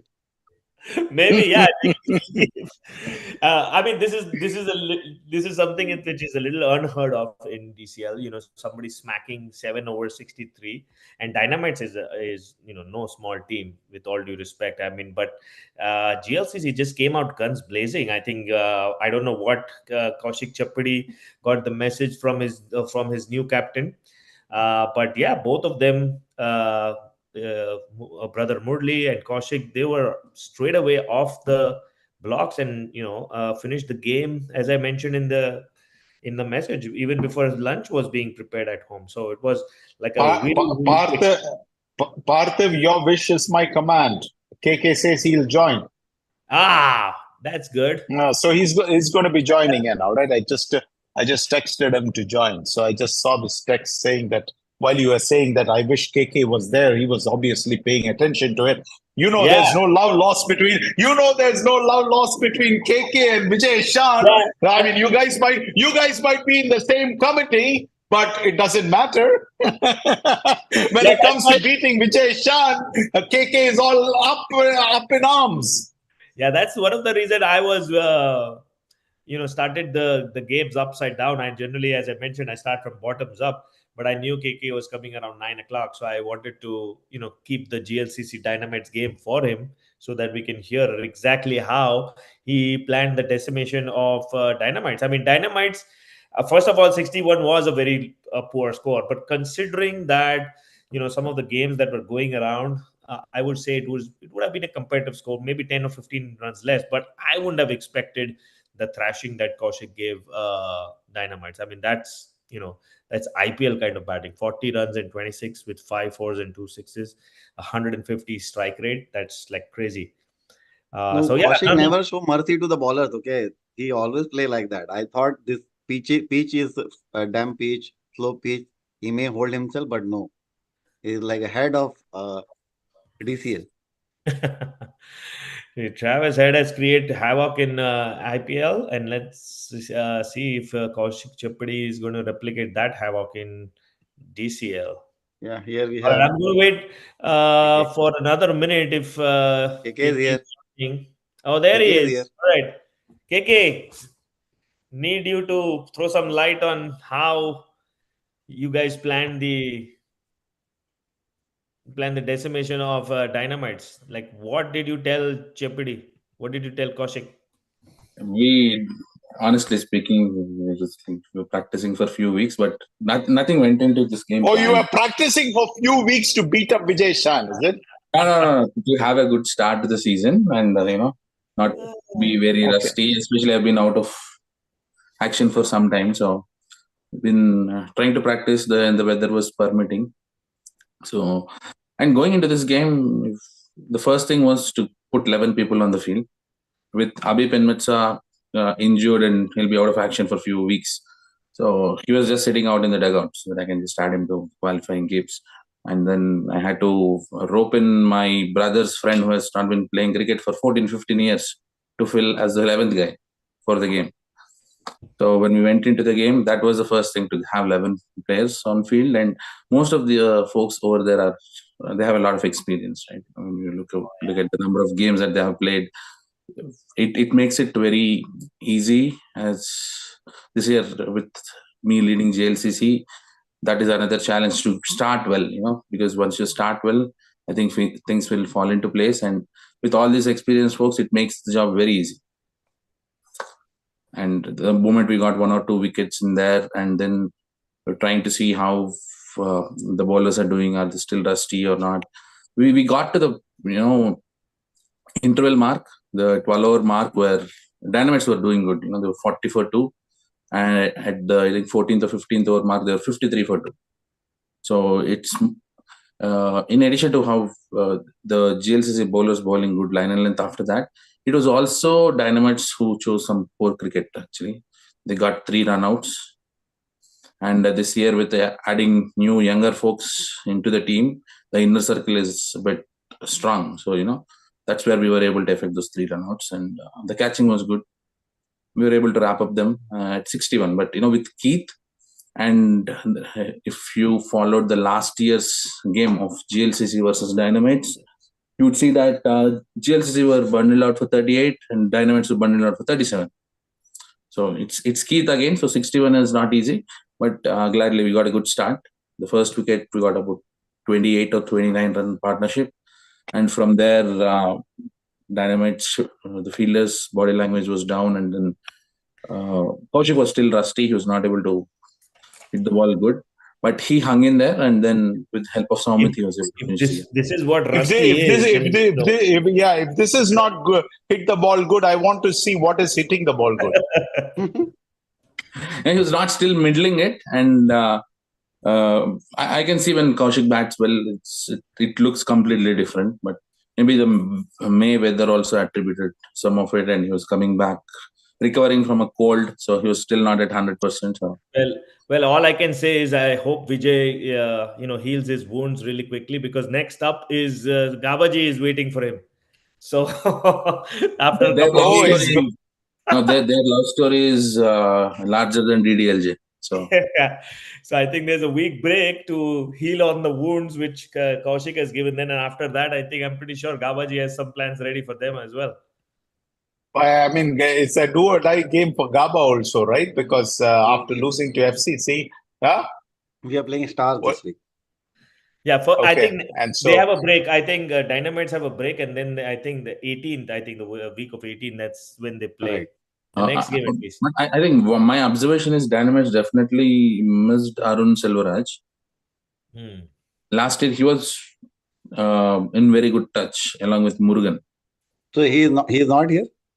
I mean, he's not played the first game, but based on when we met as a committee, I think Vijay was mentioning that this year Arun could be the one who is leading Dynamite. So I'm very surprised when I didn't find Arun on the field.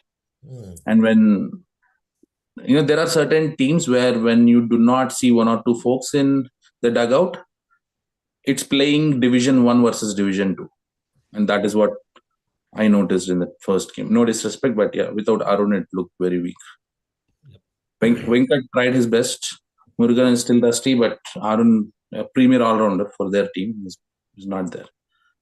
Venkat is in a great touch. I was following some of the scorecard for a different tournament, and he's scoring left and right there as well. We were playing. I was playing for another team in the FCC Cup, and the previous night Venkat was playing against us. He scored 30 odd, and then the very next day Yep. I just got a message from Sanjay. He says Arun is injured. He got a nose surgery. The bouncer hit him in the Spring Cup. Okay, so there you go. All right. I know we have other things to catch up on, so let's move fast. I think that's the end of Division 1. Let's move on to Division 2. I know we are covering for Division 2. There were some really one-sided games. I'm just going to read out some of the results. We are going to cover 3 games. We are going to cover the Stingers, Punjab Scorpions. We're going to cover KCC and Stallions. And I think the third one was Dark Horses and Phantoms. That's what we are going to cover. But the other results, I just wanted to read out. Marvels SSK got it past Marvels. Really easy win. Chasing 60. I think SSK made light work of it. 61 for 3, won by 7 wickets. SLCC Guardians, again, posting a huge total of 105 on these damped wickets. And got the new team on the block, Rebels Cricket Club, out for 49. Obviously, a new team, Rebels. A lot of things to learn, but I'm hoping that down the road they will try to kind of get adapted.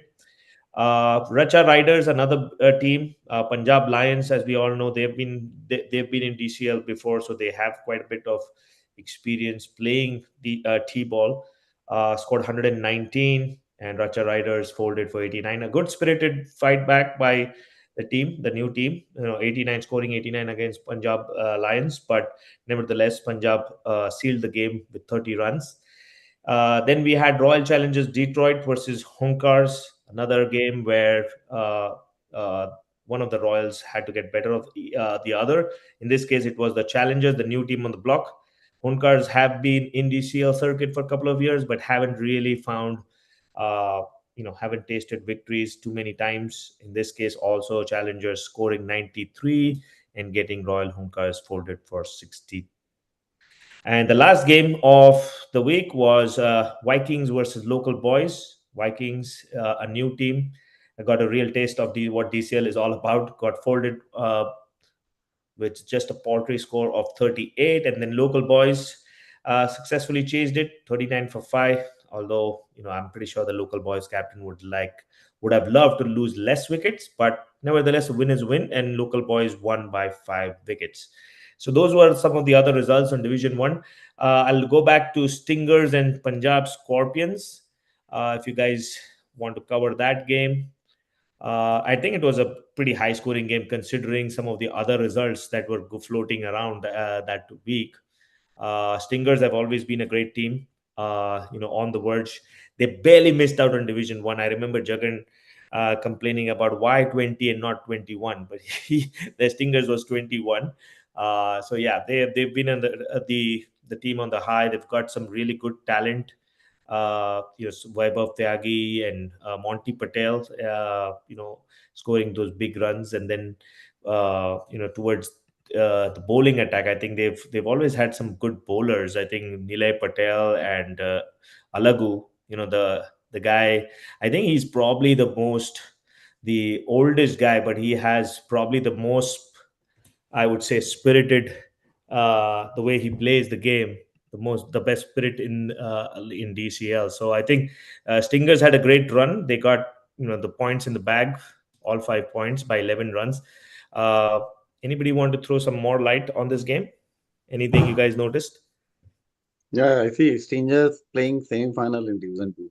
They are that promising. Oh wow! So you do. I'm very fond of Monty Patel. He is fabulous cricketer, very great keeper, batsman. He scores amazing. He was playing with us in the winter and he was amazing. Wow. So I think even Nilay Patel is a decent all-rounder. He's very good bowler all-rounder. So there are a couple of people can carry the whole team, and they are actually class apart for Division 2. Yeah, as I said, they barely missed out on Division 1, so they've always been a good side, and we've actually, truth be told, we have actually benefited from Stingers a lot. So so it's no secret that strikers have got a couple of Stinger guys, and we benefited from their team as well. So, but we've had a good relation. We've always had good camaraderie. Nothing like we aren't stealing anybody's players, but we benefited. I would admit to that. Isn't your current captain from Stingers? Yes, he is. Okay, all right. But Parthiv, I do not know. Did you look at the name Stingers versus Punjab Scorpions? I thought it was a fantastic collection of team names, you see? Because what does a scorpion do? It stings, right? But you're trying to, the scorpion is trying to sting the stinger. The stinger is the master of the sting. So in this game, at least the Stingers got the better of the Punjab Scorpions. At least the sting of the Scorpions had nothing on the Stingers, I guess. But Alagu is a fantastic player, even for his age. I mean, that's what makes him exceptional is at his age, he's able to bowl that well. Yeah.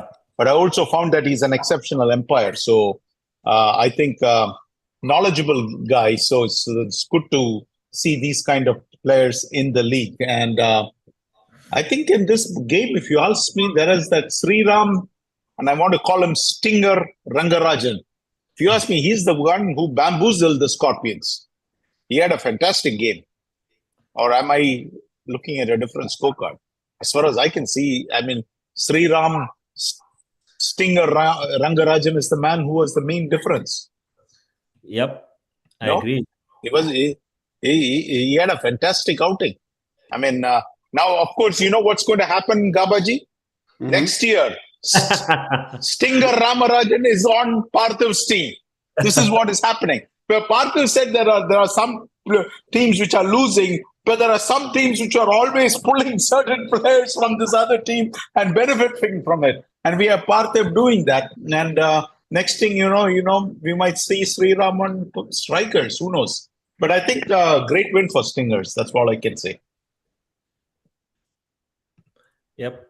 Let's go on to the next one. That is the KECC and Stallions. This is another team, KECC, which I think, even though they are new to DCL, this team, Karnataka Eagles, have been playing some of the other FCC and other T-ball tournaments going around. So they have quite a bit of talent, which has been in and around the circuit of. That Karnataka Eagle is more aligned with FCC. This is, I think they might have used the same name. I think KK can confirm better. Tejas is the leading. I'm not sure why he did not play this game. And our own Pradeep Bhai from GLCC is also part of this roster. That's another Masala topic which I'm waiting for is how come Pradeep Kalmat and Tejas Shantegoda were left out of GLCC? No. Parthiv, let me confirm the facts. Pradeep was not part of GLCC last year. Yeah. He was part playing of for FCC. He was in FCC, right? And Tejas, he somehow didn't want to play under the name GLCC. He said, change the name, I'll play it in the team. But, I was never a fan of any team names. Wow. What was so wrong with the name? I'm not sure. Because he said GLCC won in the past. They'll not have the same hunger to win again. So it was his thought process. I respected that. But, when he put the team, he was doing a lot of scouting. I think he recruited people in supermarkets, gas stations, Costco, Sam's, everywhere. But I'm glad they started really well, But yeah, Can we Tejas see your is- face while you're saying this? Because I'm wondering if you're saying this with a straight face. Okay. Avi says there's a change in leadership in GLCC. It went from Karnataka to Andhra. Is that? Oh, that's never the case. GLC is a mix, right? From many years of various nationalities No, representing. but I didn't follow the logic where change the team name. I mean, he came onto GLCC just last year. I think it's a little unrealistic for him to expect that somebody is going to change the team name. Yeah. I mean, do you think that Maulik and Ronak went to Indus? Do you think that if they go and change the team name, they're going to change the team name? They won 3 championships there. I'll give you the full story. Indus won 3 championships. Yeah, I'll please give you do. Because this looks like a half-baked story. It doesn't make any sense. That's why I want to give a full story. Last year we were playing the Michigan Cup together, and at that time I thought came like why don't we all have a team together, okay, and start a new team, fresh play right from the beginning. But then at the end of the Michigan Cup, Kaushik, Pradeep, Saumit, Abhilash, and the folks who played with me in the past, they wanted to come back to the Michigan Cup team, right? And at the same time, it was around the same time when we were knocked out in the quarters. And I've got a call from Abhi Penmatsa, and then he said, I think it's time we also pull in more players into the team, because last year the situation was such that the experienced folks, right, who are slowly increasing in their age also, right, they were playing like 9-10 games in the season. We were not getting availability, and Akash Bhai, he was trying to get folks who were visiting him from out of state and to play the games. There was a lot of availability issue. So we discussed about what we can do, because and then one of the contention, what we, in the discussion with me, Hemant and Tejas was Tejas said, hey, why don't we change the name, right? Or why don't we put a different team? But we all wanted to play Division 1, right? And this is a place where it's not just us. We have folks like Samish, Akash Bhai, then you have Abhi, Ajit. Their experience brings in a lot, because I played with Abhi. There are many times when I made mistakes. He feels in the gully. He tells me, this is what maybe we have to do. We have to cool down, calm down. He keeps things in check. I really like that. I very openly talked about it multiple times. So, and then, we wanted to play Division 1. The folks who I just mentioned, including Hitesh or the new folks who came in, they're in the best form of their life. They said, we don't want to play in Division 2 now, and then, right? And then with name, I do not have any reservations. Last year we were playing the Novai Cup. Sujan put a team, we won the championship. So let me finish this. It's a full story. No, KK, we have a whole topic for this. So hold on to some of that story, because I think we will need that during that time. Okay. I don't want to. Which Masala topic is that, Parthiv? It's the Hardik Pandya of DCL. Oh, the Hardik Pandya of DCL. All right. According to me, hold on. I don't even think that Hardik Pandya of DCL is KK. I would say Hardik Pandya of DCL is our friend Tejas. Well, yeah, because he's the one who took over captaincy of KRCC. He was so much interested that he went from Division 1 to Division 2. I have it written down here. Well, I wonder if we have it right, whether KK is the Hardik Pandya or our friend Tejas is the Hardik Pandya. In fact, I could make a case for Hardik Pandya being Tejas being Hardik Pandya. Yeah, I have respect for Hardik Pandya for the things you have done to Team India. But at the same time, I would say that I do not have as many haters as Hardik now. Definitely not. This is just in jest. Don't take it too personally. Yeah. But yeah, we'll keep that GLCC topic aside, because we have another topic that we need to get to really quickly. But before that, quickly, if you want to summarize the KRCC Stallions game, either one of them. Yep. Tejas is in India. He's attending his sister's wedding. That is the reason he didn't play. He'll be out of action for a few more weeks.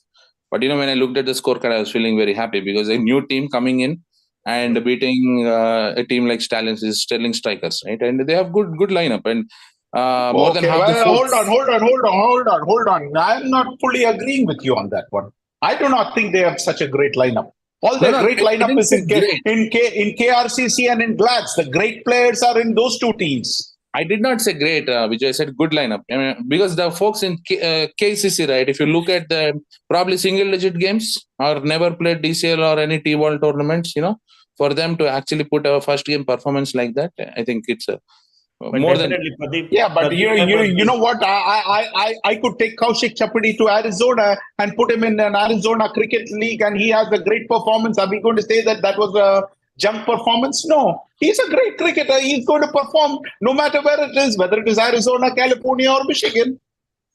All right. So how do we know that? How do we know that the KECC people are not that caliber players? Because after all, you're saying that our friend went to the supermarket and every other place which he can think of, and he has been scouting for some time. I'm sure Yeah, he knows ABCD of cricket, so he would have scouted some good players, right? definitely.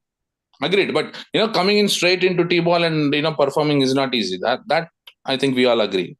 Absolutely. Yeah. I think some of the KFCC, as I said before I started this, I think that KCC would be my another pick to come into Division 1. Definitely one of the teams that I will be looking closely as the season progresses to, be one of the 4 teams to come into Division 1 next year. Okay, give me your top 4 teams in Division 2. I would say Punjab Lions, Stingers, KECC, and Local Boys.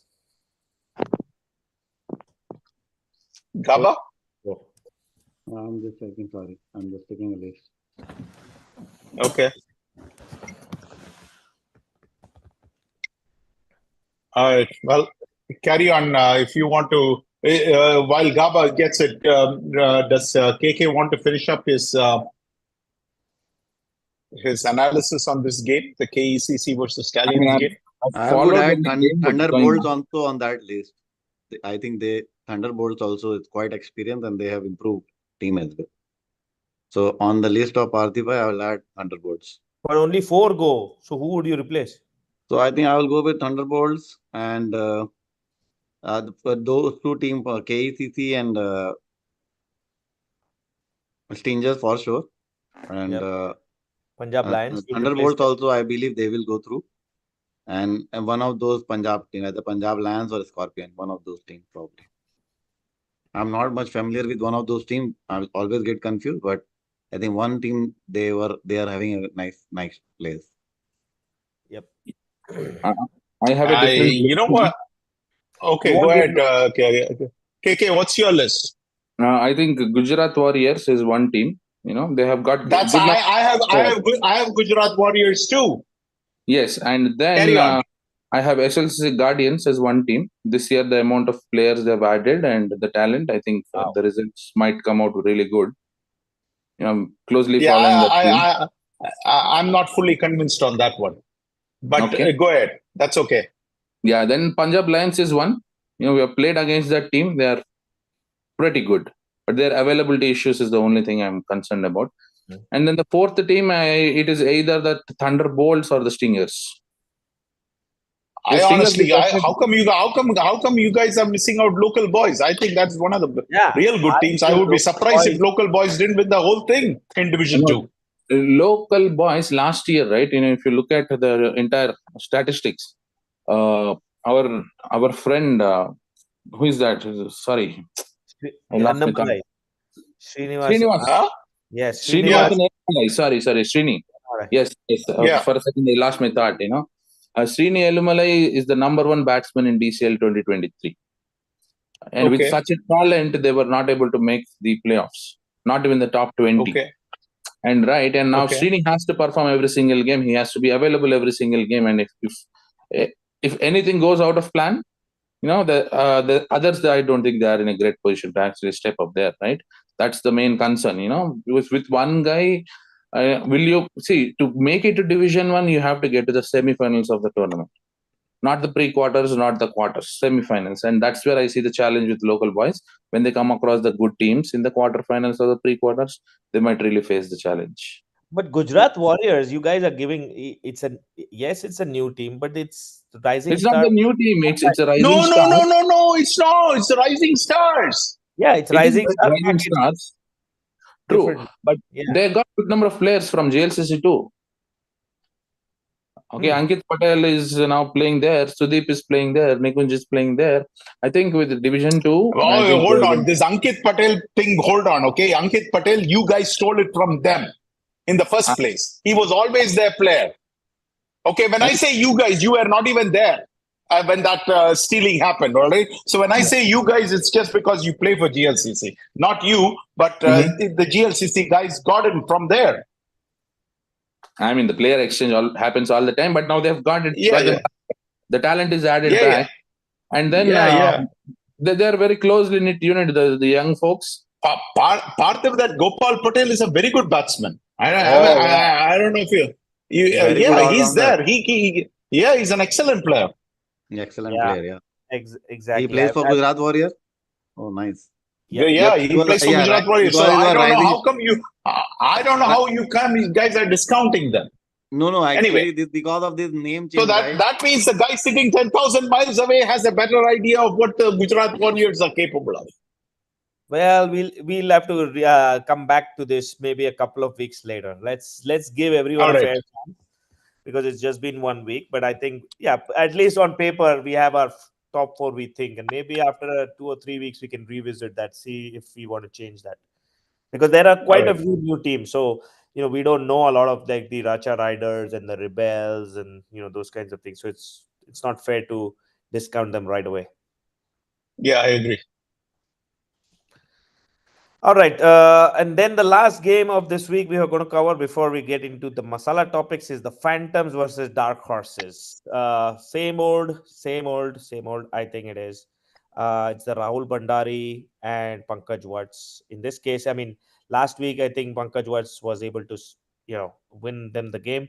But in this case, I think, him not batting, him not being able to score enough runs got Phantoms the win. I mean, this was a game which I feel was, amongst equal weights. Phantoms and Dark Horses have been towards the bottom of the table, although both teams have shown some promise lately, but they've always kind of struggled to beat teams regularly and even get any victories in their bed. So it was a welcome sign for Phantoms to get a victory, closely fought. But I would say, extras played a huge role in Phantoms winning. I mean, you see the number of extras given by Dark Horses, 21 extras. Everyone pitched in to give a wide or two. And especially considering that Pankaj himself bowled 4 wides and no ball, that just adds to the tally. I mean, otherwise, if you remove the extras, or if you just keep it a paltry 8 or 10 extras, Dark Horses could have won this game. So, great win for Phantoms, but I think Dark Horses could have done much better. Parthav, in this game, I wanted to ask KK about this Rohit Venkatesh because apparently he's the real deal, but I don't think he performed in this game. But I think that's a different point. But Rajesh for Phantoms is great at recruiting, right? Every year he has this thing, but DCL is a pickpocket league, Parthiv. It's a pickpocket league.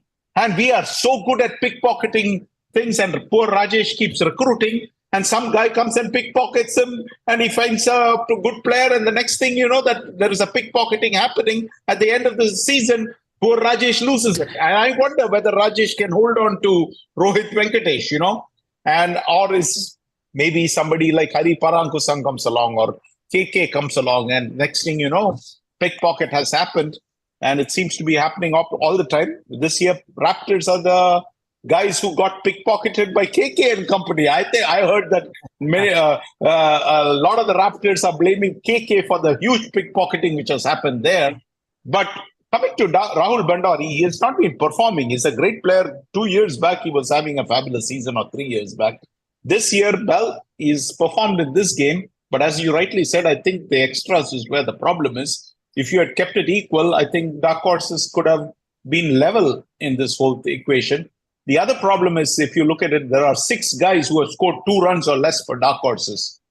Whereas in Phantoms, there's only 3 guys who scored less than 2 runs, you see. So that also makes a big difference there, I felt.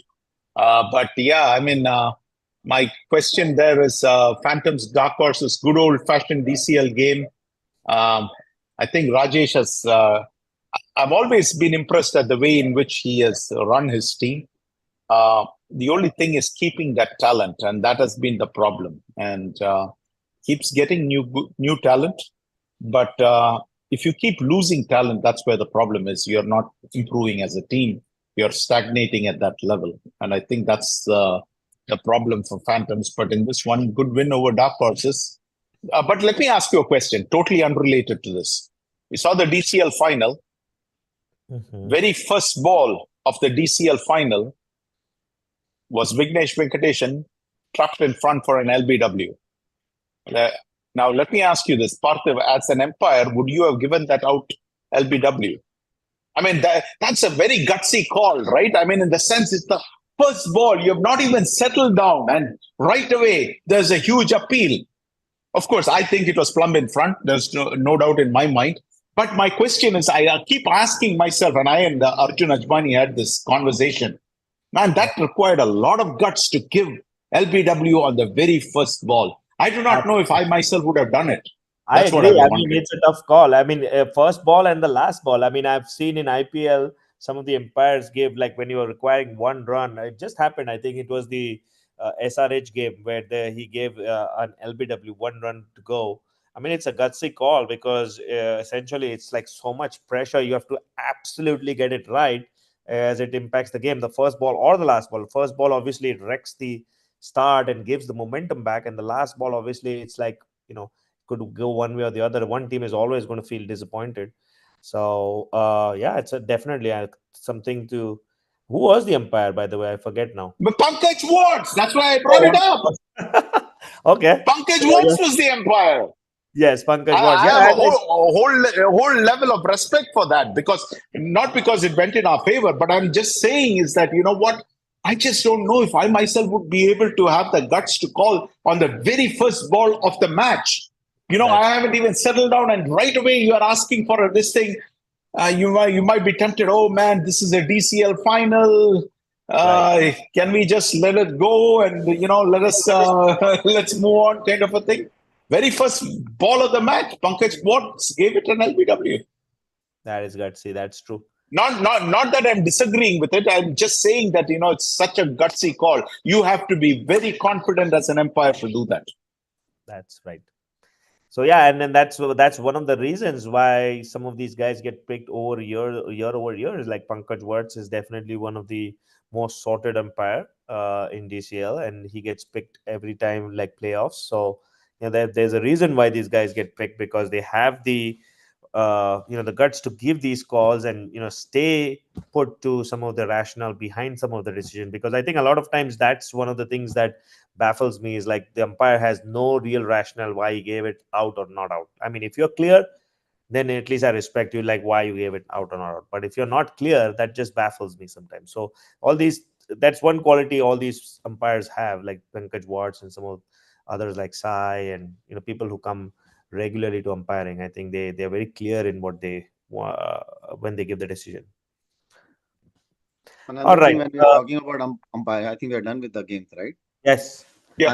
Another observation that I've seen, at least around the game that I was there, umpiring standard probably will improve for the division 1, because all the game that I see around me when I was umpiring or playing, I see all good umpires are showing up. Yep. Because all division 1 teams have a decent roster, and they are sending their decent players who has good experience after all. And that's what my observation is when I see around the ground where who is umpiring, and I feel they are nice people. People can make some judgment issues or something, but I don't see any drastic decision will happen in the division, and we may see good amount of improvement for the umpiring in division. Yeah, I mean, obviously one or two decisions are always going to be something that you don't like, but that's okay as long as it's you know consistent and fair umpiring. That should be fine. All right. As I promised, we are going to hit upon our masala topic of the week. So obviously, we want to get to predictions as well, but this is a topic. This is a segment that we'll be touching upon, and viewers, people who are viewing, feel free to comment. We'll be checking our YouTube channel as well. But feel free to kind of add to what you know or what you've heard. But this week's topic is Hari Paramakush. I can never say that name.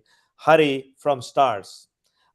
He's been touted as the kingmaker, someone who has been outstanding over a period of time, recruiting talent, building his team. He was former Falcons guy, then built his own team, Stars, and Stars have been always, literally staying put to their name, Stars, and they've recruited one star after the other.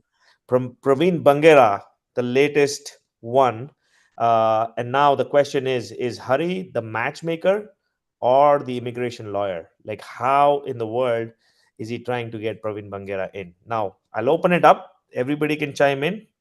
From what I've heard is job is definitely one of the means of getting players in your team. Is that what Hari is using to get Praveen or get others in the team?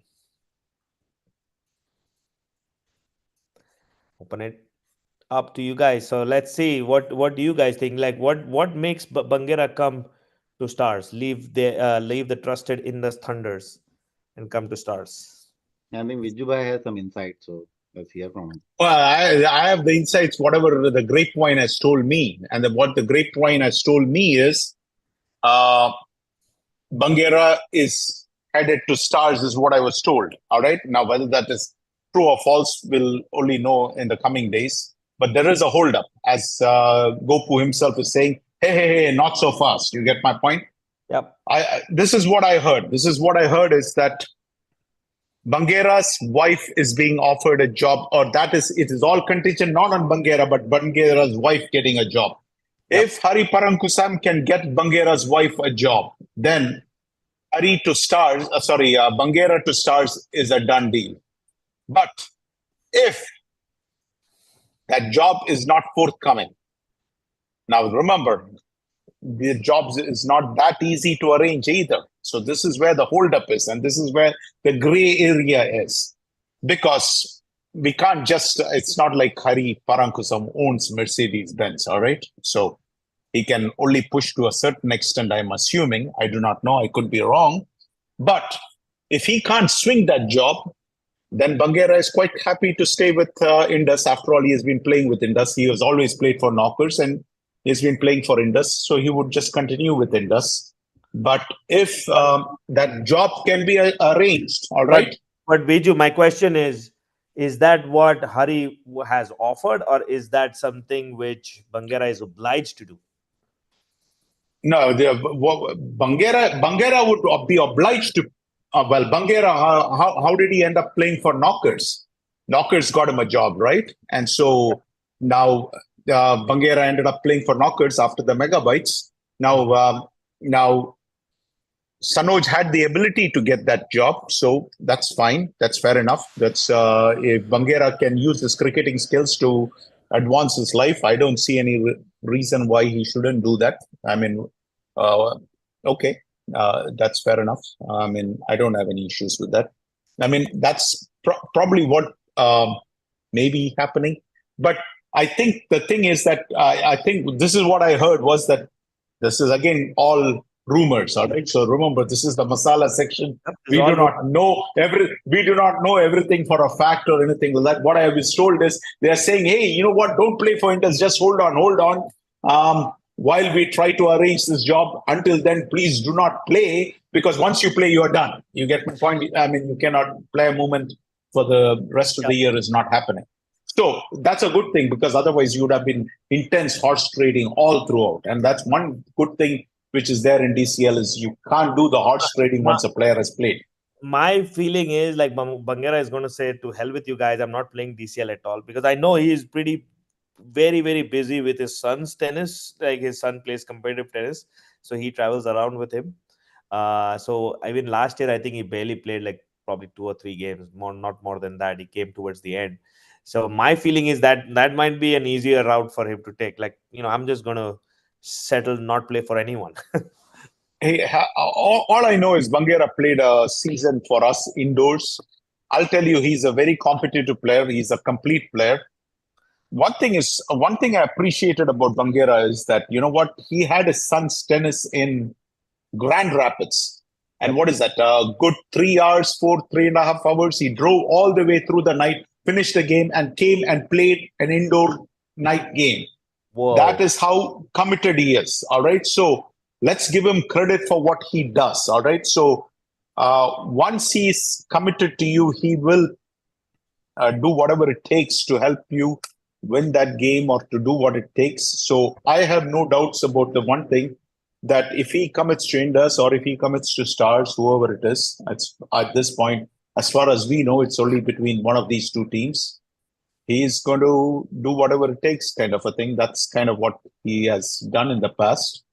Now, I think for Parankusam, getting Bangera is absolutely critical if he has the dreams of winning the championship, right? Because if he gets a Bangera, all of a sudden they become the odds-on favorite. Yeah. Now, if you're Indus, if you can retain Bangera, once again you have swung the pendulum in the complete different direction, and because you have already added two other good players, right? So I think this is going to be an intense battle. We'll have to wait and watch what's going to happen. This is what I have been told. I do not know. I'm sitting 10,000 miles away. These are all the various things which are being told around. I mean, you're spot True on. or I false? mean, Now, all these stories. so it looks like you also have been pretty much hearing the same story. So all our stories are rhyming together. This story was broken by KK, at one of our, when we met. So that's the first time About 2 months I knew. ago. Yeah. About 2 months Oh, ago. 2 months ago, you guys. I only heard it just last week. All right, no, Narumba, I have not been in the thick of things. That's why KK is known as the insider. You remember? That's Yeah, well, I agree. But where is the insider? He's disappeared. He's become the outsider right now. Where is he? I don't see him. Is he still on? Yeah, I think the insider is. He's on the audio. I can hear him laugh. Okay. Yeah. All right. All right, KK. You have the inside news, right? I mean, you're supposed to have better information than all of us. I gave you what I heard, but I heard just last week. You get my point. So whatever I heard, when I broke it to you guys, I was stunned that you guys already knew about it. Partha was like, "Oh, that's old news." I mean, I've known this forever, and I was stunned.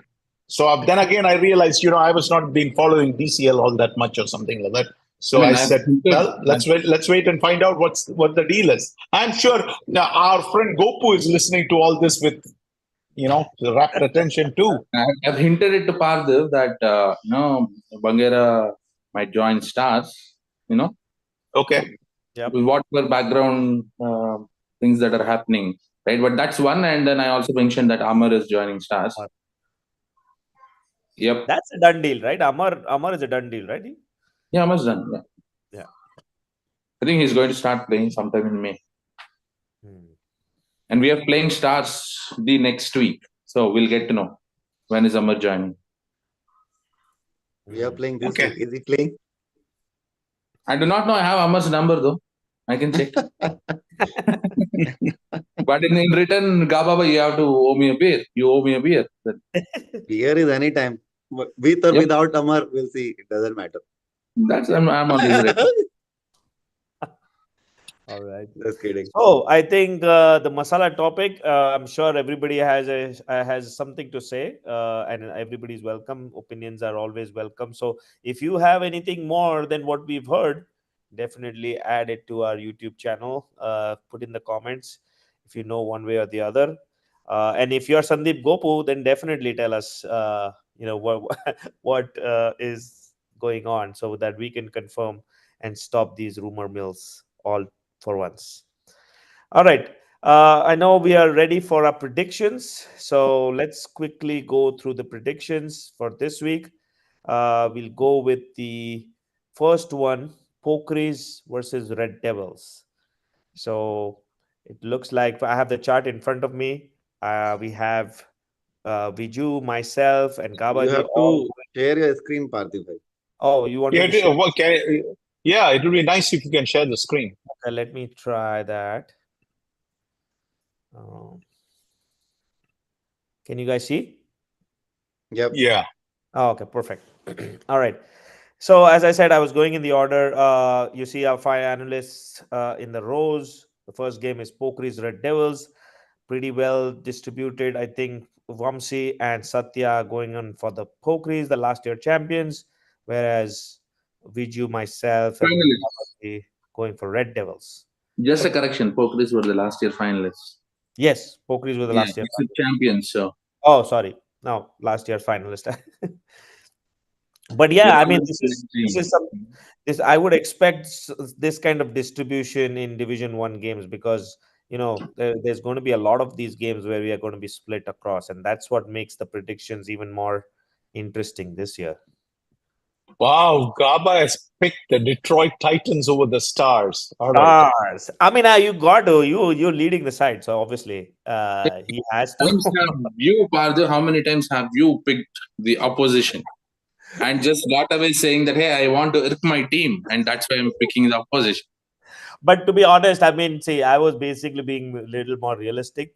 I am not sure whether Gabaji, whether you're being realistic or being motivational, but I So think one thing I'll tell you is not about this game. When I think in the Division One game, I think we should stop calling upsets. First of all, I think if you ask me, any team can beat any team. that's We true. have That's a seen. very good point. We were talking about when MCC Miles and KRCC. I felt that we may see those kind of games more often than previous years. That's true. So definitely, I mean, Stars being the overwhelming favorites, 4-1. Then we have the Gladiators playing. Is it? Do you guys play Hitman? Right? Yeah, Hitman. Yep. So definitely overwhelmingly 5-0 to Gladiators. Hitmen, as I mentioned in my analysis, are not the same Hitmen that we had seen previous couple of years. They're definitely losing teeth, but you never know. Again, could be another day. GLCC, you guys play Stars? No, sorry. Who do you guys We're play? playing FCC this week. FCC? Yes. Okay. Wow, this is quite a bit of a surprise that it's 5-0 GLCC. I would expect at least one of us to pick FCC because FCC is doing well this season. They won against Titans. They've beaten. But they lost to Troy Hawks, Partha. Yeah, I would And, say yes. and then GLCC beat the living daylights out of Dynamites. So, I mean, how do you expect our people to pick FCC? I'm not getting it. I Please do think pick FCC if you feel so strongly. I I'll tell definitely you some more news. Okay. Both the yeah. What? teams are Yeah. going to play with, I would say, a few players who are not available. FCC don't have four. I don't have four. And then Okay. let's see how the context goes. Okay. Well, if both teams are losing players, then it balances out. But definitely feel, I mean, GLCC, I give it because obviously I've been with GLCC for so long, and the experience I think FCC Oh, lacks. by the way, explain this. How come you did not give bowling to Samish Kilam? I don't get it. Samish did not get to bowl. Samish Bhai will not be bowling for quite a while He's now. got a shoulder problem. Oh, he's got a shoulder Yeah. problem. Okay, this was not But like a then- captain's decision. But when you wanted to give you Masala, so that's when I said, hey, Samish Bhai didn't get the ball. But I didn't share the full Okay, information because we will discuss it. I knew that was So, not. yes, Samish Bhai is recovering from a shoulder injury, and that's where he's playing like a pure batsman. Okay. And it All will right. it will continue for a few weeks because But when Samish is at 100%. I must admire you, KK. you managed to get your brother to open the innings. I don't think I don't think if Gaba was the skipper, or if I was the skipper, or if Parthiv was the skipper, that was ever going to happen. Well, that is again, Viju, you are going into that topic, which we are going to bring it up with another masala topic. But let's keep it for is that. It okay? Yes. All right. See, Okay.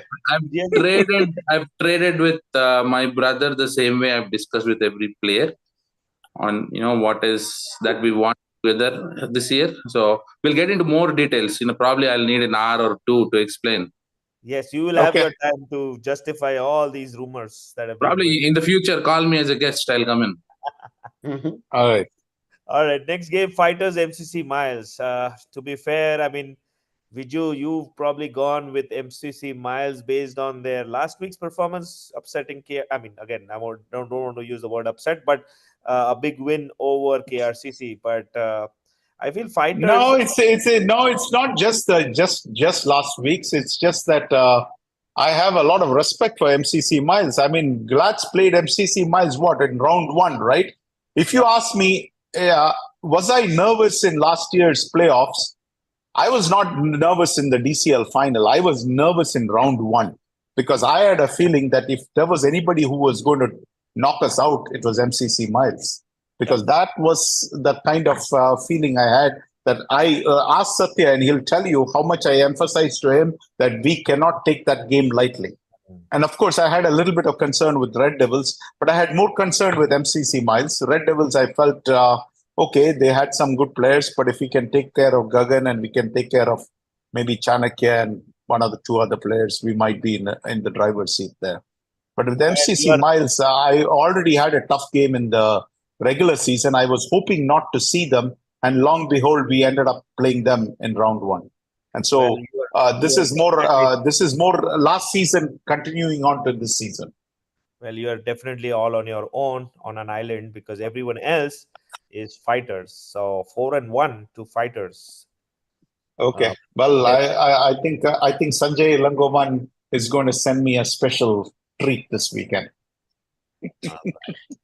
The next one is a close one. Another one which I think we are almost evenly divided. KRCC Thunders, the repeat of what is it, 2022 finals. Yeah. So we have Gabaji and myself sticking with Indus Thunders. Everyone else going with KRCC. Yeah, and I'm hoping our friend Yogesh Bhai will stop appeasement politics or appeasement business. And he's going to start playing people on merit. You get my point? And yeah, I mean, Yogesh should play the game. Yeah, but all I am asking of Yogesh is, Yogesh, make the right decision. Simple as that. Right. I mean, I feel Thunders have got the experience and the weapons. I still think they might. I mean, even though I have them, but the availability of the players would be a question mark. We'll see whether Dinesh and Manoj show up. Well, I think more importantly, let's see if Bangera shows up for this game. Bangera, I mean, I got confirmation from Sandeep. He's in India. He's coming May end. Okay. So he's definitely not. Oh, May end. Okay. He's not going to be there featuring. So okay, all right. Okay. Yeah. Bulls. Who do the Bulls play? Detroit Bulls. Who are they playing? I mean, we should have put this up on our top. Yeah, top row. You should have had that. Yeah. I mean, this is called a half-baked job. If somebody can go and check who they play this week. Checking. Bulls. Who are they playing? They're playing Troy Hawks. Troy Hawks. Okay. Wow. No respect for Troy Hawks even after they beat FCC. FCC, huh? Wow. Okay. Wow. Detroit Bulls, I think that everybody's going behind their great performance where they almost snatched it in the last weekend. So, I mean, definitely Detroit Bulls is a great team. It's just that, they weren't able to pull it out in the last moment. So yeah, I mean, the reason I picked Bulls is I felt that Bulls dominated Glad's for 90% of the game, and 10% of the game when it really, really mattered in that 1 over is where we changed the game. Yep. But again, I think championship teams usually do something like that. They'll Yep. I don't know, when the game is on the line, just suddenly raise the level or whatever it is. But I still feel the Bulls are very close. So 5-0 to Bulls. That's a great prediction for them. And then next one, SLCC Legends versus Strikers. 3-2 to SLCC Legends. Obviously, I'll pick Strikers. And I do sincerely believe that we have a good chance this year. I think we've got a couple of great additions. And, I think with the team that we have, we will surely give any team for that matter, not only just the Legends, but any team a good run this year. Consider Compared to last year, I think we have a pretty decent team this year. At least some of the team members have matured, and we've been able to get a couple of players who are out in. So I expect a good game, SLCC Legends Strikers. But I think SLCC Legends always somehow has that one or two players who just take us apart. Last time it was Harish. No, not Harish. Sorry, last time it was Ravi Teja Pujari, who scored I think 40 odd and took us out. We were close, but his innings separated out. Before that it was Harish. So hopefully this time we are not held by one How person. come our friend Belamakunda is not playing? I mean, we expect him to play, right? Yes, is he not in town? I don't know. I haven't checked. I do not know. I didn't think- see him in the last game I on think the he's out last of game town scorecard. playing some other hardball cricket. In Texas, Yeah. he's playing in the Masters cricket with USA Masters cricket selections. He's there. He'll be there. Oh, is it? Yeah, he'll be For there how long? until this weekend. And as we speak, right today, I think he's scored 65 runs in that game, opening the innings. Okay. He's having a good run. Well, see, that's why I needed him there. That's why I was looking for him on the scorecard. And then I thought, okay, well, he missed last game, but definitely he'll play this game. And now you're telling me he's not going to be playing this game too. But based on what I know, he's not going to play for Legends this year. He's going to be in Guardians because of limited availability. Oh. Whoa, who's whoa, whoa, whoa, whoa, whoa, whoa, whoa, whoa, whoa. How did this happen? Well, I did not get more details about it, but at least I know the news. Yeah, so explain this to me, KK. Why are Guardians even putting a team? If you're struggling so much to get this thing, wouldn't Legends and Guardians be benefiting if they just had one single team? I think Guardians have this year their squad looks very good, at least compared to the previous years. So I think let's talk about after a few weeks. The proof is in the pudding. Of the pudding is in the eating of it, right? So I guess we'll find that out. All right, no problem. All right. Those were all the predictions for Division 1. Let's go to the Division 2, Thunderbolts versus Spartans. Everyone else has Thunderbolts. I have Spartans. Call it the Avi effect. We are all banking on Avi and putting our faith in Avinash Raghu. Let's put it that way. I am basically taking a chance. I think it's going to be a close contest. I think it was a close contest last year too. So I'm just taking a chance to get, if there's a risk needs to be taken, it's probably one of these games which are tight. Okay. Spartans last year they had Abhishek Singh, Katewad. I think he moved to Hawks. Spartans' main players are playing in Red Devils. Vivek is playing there. Chanakya is playing there. So, whereas Thunderbolts, they're playing as one unit and they had a decent indoor tournaments as well. So, Yeah, I odds agree are with in their favor, but our friend Parthu knows how to play lottery. So, yep. To get some points, we'll have to take a chance. You have to go against the tide. So yeah, but see, Parthu, here is the thing: when you are the leader, you don't need to take a chance. The No, percentages say that you shouldn't. I want to build the lead, is it? Yeah, I No, want to keep safe distance. But Vijubhai, the good thing about this time that we don't know each other's pick, right? So this Yes, is the time that's that what- we are seeing. So That's he never where know I which think we are picking. He's going to suffer. Yeah. Okay. All right. Next game is Agni and Motor City. Oh, wow. Viju has picked Motor City. Viju, any reason for that, or is this a calculated risk? he thought it's the motor. Repeat that again. I'm saying, is there a reason why you're backing Motor City, or is it a calculated You risk? know, it's just a calculated risk. Okay, that's what I thought. I mean, I don't think we know that much of Motor City to back it against FCC Agni. I know because we've played them and they've been around. Every time I think Ramesh is another guy who keeps on getting new talent from wherever. So I'm backing that, this game they should be able to win against Motor City. So maybe I'll receive some flack next week for saying this, but Viju, I think you are better off going to the Motor City Casino in Detroit than picking Motor City. Really? You're saying that Motor City is that bad? Isn't Bhargav Srinivasan in Motor City? Yes, still- he is there, but the team has not really delivered. If you see many years, I've not seen any improvement. It's still the same. With times, Okay. you have to improve, right?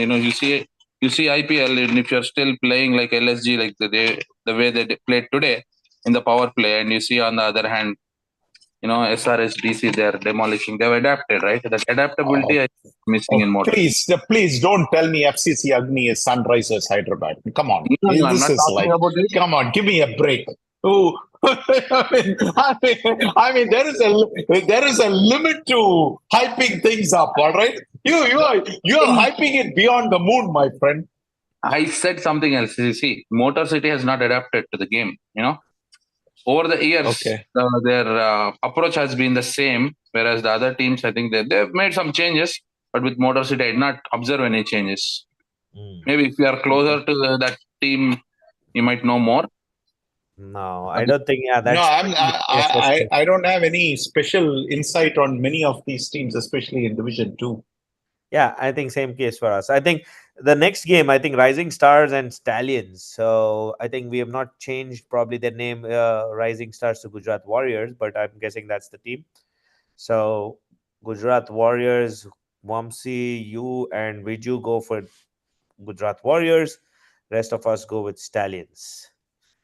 This is going to be another, I think, a good game. I think both teams are going to be. And in my books, Rising Stars or Gujarat Warriors are going to make the Stallions run and run and run. That's what I think is going to happen. We'll see. You'll see.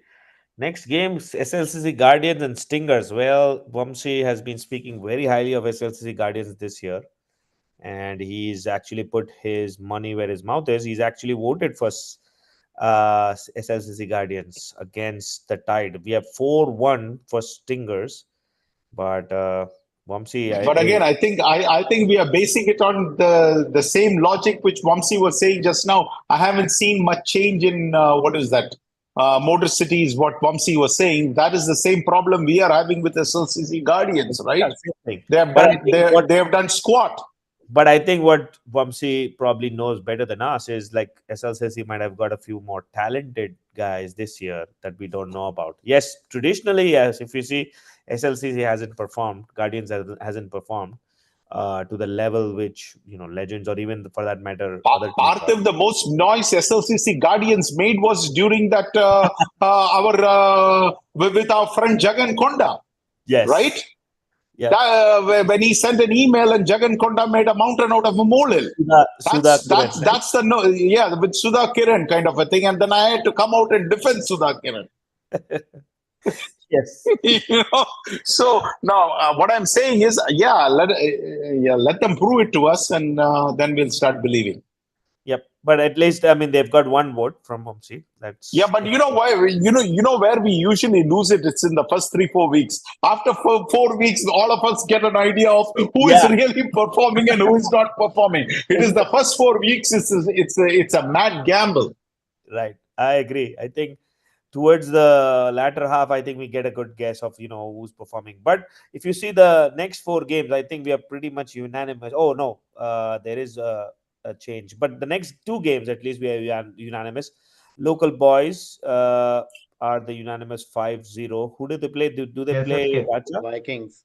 Vikings. Okay, Vikings, another new team. So no support, no love there for Vikings. Vikings is Cheetahs. Yeah. Okay, Cheetahs.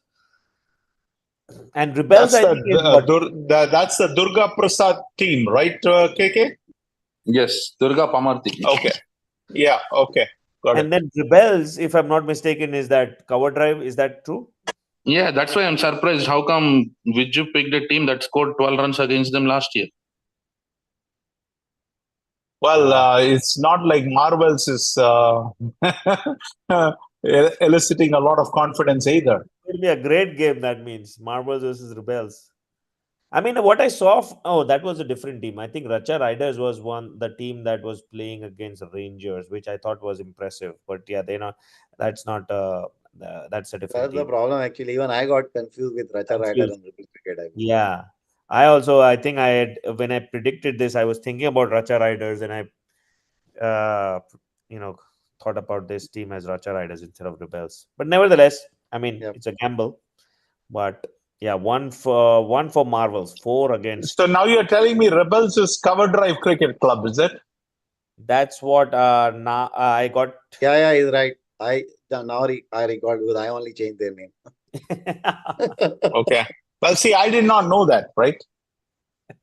Right. Even I mean, as I said, some of these teams have changed their names a few times, so it's hard to know Yeah. exactly who they were and what. So and they're pretty similar names also. Anyways, So after all the talk about Karnataka Eagles, I see that our KK guy has dumped them in favor of Punjab Scorpions. I'm the only guy favoring KRCC. I'm standing by my prediction that they are going to go through Division One. See, Yeah, Punjab's but got or the where is Chetan's pick? Where is Chetan's picks? Chetan didn't pick. Uh, I thought he I was supposed to show And us Chetan's picks. and this also, is Parthiba, if you can open the website that Satya has created, and let's see the graph also. Which team, if it is what we are seeing, we see the same way in the graph or not. Yeah, oh that'll be interesting to see, right? I mean, this was this was what how was these guys shared. are. I mean, I'm just curious. Are you able to see what Vicky is picking and what his teammate is picking? Those two guys are always generally, So I I think don't know. it won't show the current Yeah, it peak of won't show me anyone. what Only it Vicky will is show picking. when Yeah, the Okay. results, the final only results. Satya can see who is picking what. Yeah, Okay. yeah, because see, if you have it as open, we all have a cutoff that by the show time we have to pick, but the rest of the Okay. audience will not, right? They can always go and see, hey, what's Vicky picking? So they'll change. Okay. All right. Vicky will be very thrilled. Anyways, I think the last Well, one was Punjab Scorpions and KCC. So I'm okay. trying to open that prediction site, but yeah, not. Satya is here. Satya, you wanna Chetan, share your? Chetan did not pick, so Chetan did not pick her. he did not pick it. I don't Oh, is see it okay? his email, so Oh, Okay. he's going to miss All right. another week. Yeah, well, if he misses another week, we are not giving him any more points. I mean, I warned him. I told him I need your picks by today so that we can show it on the website. Oh, I mean, Parthiv, you might want to say that he's offering a $350 gift certificate to the winner of the analyst Oh, race he is and 300. 100. Yeah, Well, but there is a catch. There is a catch. The catch is that he's also going to take part in our race. And if he beats us, he gets to keep his $350. That's fair game.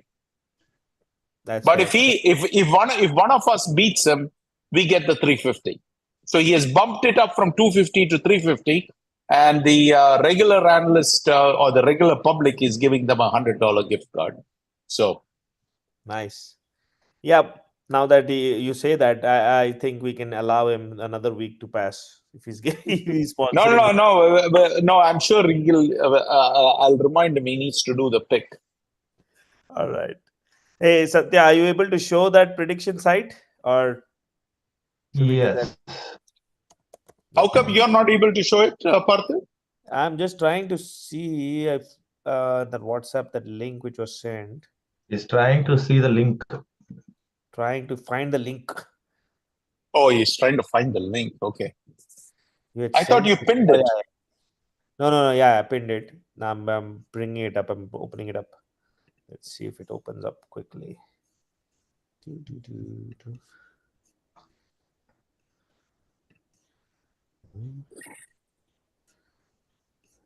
Screen. You able to see my screen? And it's taking an awful lot of time to load.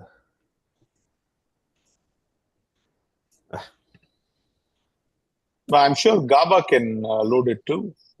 Somebody Anybody have it open? I mean, it's taking a lot of time for me to load this spinning. We know that Parthu always has very slow speed connection. It always happens during our meeting. I don't know why. I mean, I am working remotely from last 3 years, so it's always been great. But I don't know. Here we go. All right. Maybe Yeah, it's we can the see that. video bandwidth. There you go. Okay, can you zoom in a little bit? Wow.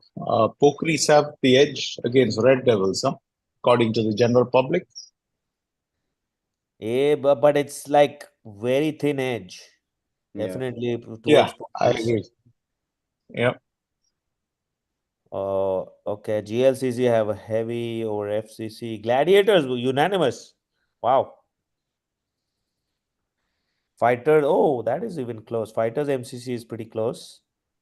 Indus Yeah. KRCC as expected is close. Troy Hawks, Bulls. We were all out for Detroit Bulls, right? But still there are 22% support for Troy Hawks here. No, yeah. Spartans, Thunderbolts. Motor City FCC Agni. Wow. Okay. So Stallions definitely voted in favor of Rising Stars. You can see. Oh, see, Stingers have the edge over Guardians. Yeah, 70-27. Local Boys and Mhm. SSK. Wow, that is another one which is close. But we all Yeah. voted for local boys. Yes, we are 5-0. Yes. Rangers over Vikings. Punjab Scorpions over KACC, and then what's this? Marvels versus Rebels. Well, KK was wondering how come Rebels, and looks like majority is supporting Rebels here. Agreed, it's a slim majority. Still, But I'm not. I feel the reason is the same. I think a lot of people probably don't know that Rebels is Cover Drive Cricket Club or some history behind it. They might have just voted one way or the other. Because I think they probably know Marvels more than they No, know Marvels is not a good team more than they I know think we can also see how many people have voted, I believe. 18 people have voted. yeah, but again, I think many of the votes probably come in only towards the end of the week or on a Friday night or probably something like that, right? I do not know. We'll see. Anyway, Cool. All right. Looks like who's in the lead? Who is King Koduru? wait, who is this King Koduru guy? I mean, we know who Sanjay Elangovan is, but whoever King Koduru is, I mean, that's pretty. He's king right now. Koduru, I heard this name. I don't know why it feels like I've heard. Okay. But the important thing is I am leading you guys. That's more important. Doesn't matter. Yeah, that's true. Yeah, but you know what, Parthiv? I've observed that every year you start off with the lead. You know, you're like the tortoise and the hare. You know, you're the hare. You take off Yes. right out of the gates. You're like a stallion. Boom. Oh, Rajesh Kuduru. It might be the Phantoms guy. Yes. Oh, is it? It might be. Yeah. Yeah. I was just looking him up. I was looking up the name Koduru, and it looks like it's Rajesh from the Phantoms team. Wow. He is topping our prediction list. 14 out of 14, along with Sanjay. Cool. All right. I think So, it's about time. how did we do with time this year? I think we were still We started half an hour late, right? We started half an hour late. We're still So 2.5 15, 20 hours. minutes more than we should be. Granted, we had some technical difficulties here and there, so I think we should still try to keep it in 2 hours. I think that's our aim. But we went what 2.5 hours, is it? Yep. Yeah. Okay, all right. I can But live with nevertheless, that. it was a great show. But if there are other masala topics, I'm going to invite our audiences to send us a text. You can send it to any one of us, WhatsApp it, or put it on the YouTube channel. Or if you want to keep it anonymous, just send us a text and let us know if you want to keep it anonymous. But we'll welcome anything that we can share with the audience and have a giggle. So Yep, sounds good. Thank you, everyone. Have a great rest of the night and the rest of the weekend, and best of luck for teams that are playing this weekend as well. Good night. Thank you, guys. Good night. And thank you for everything. Take care. Bye.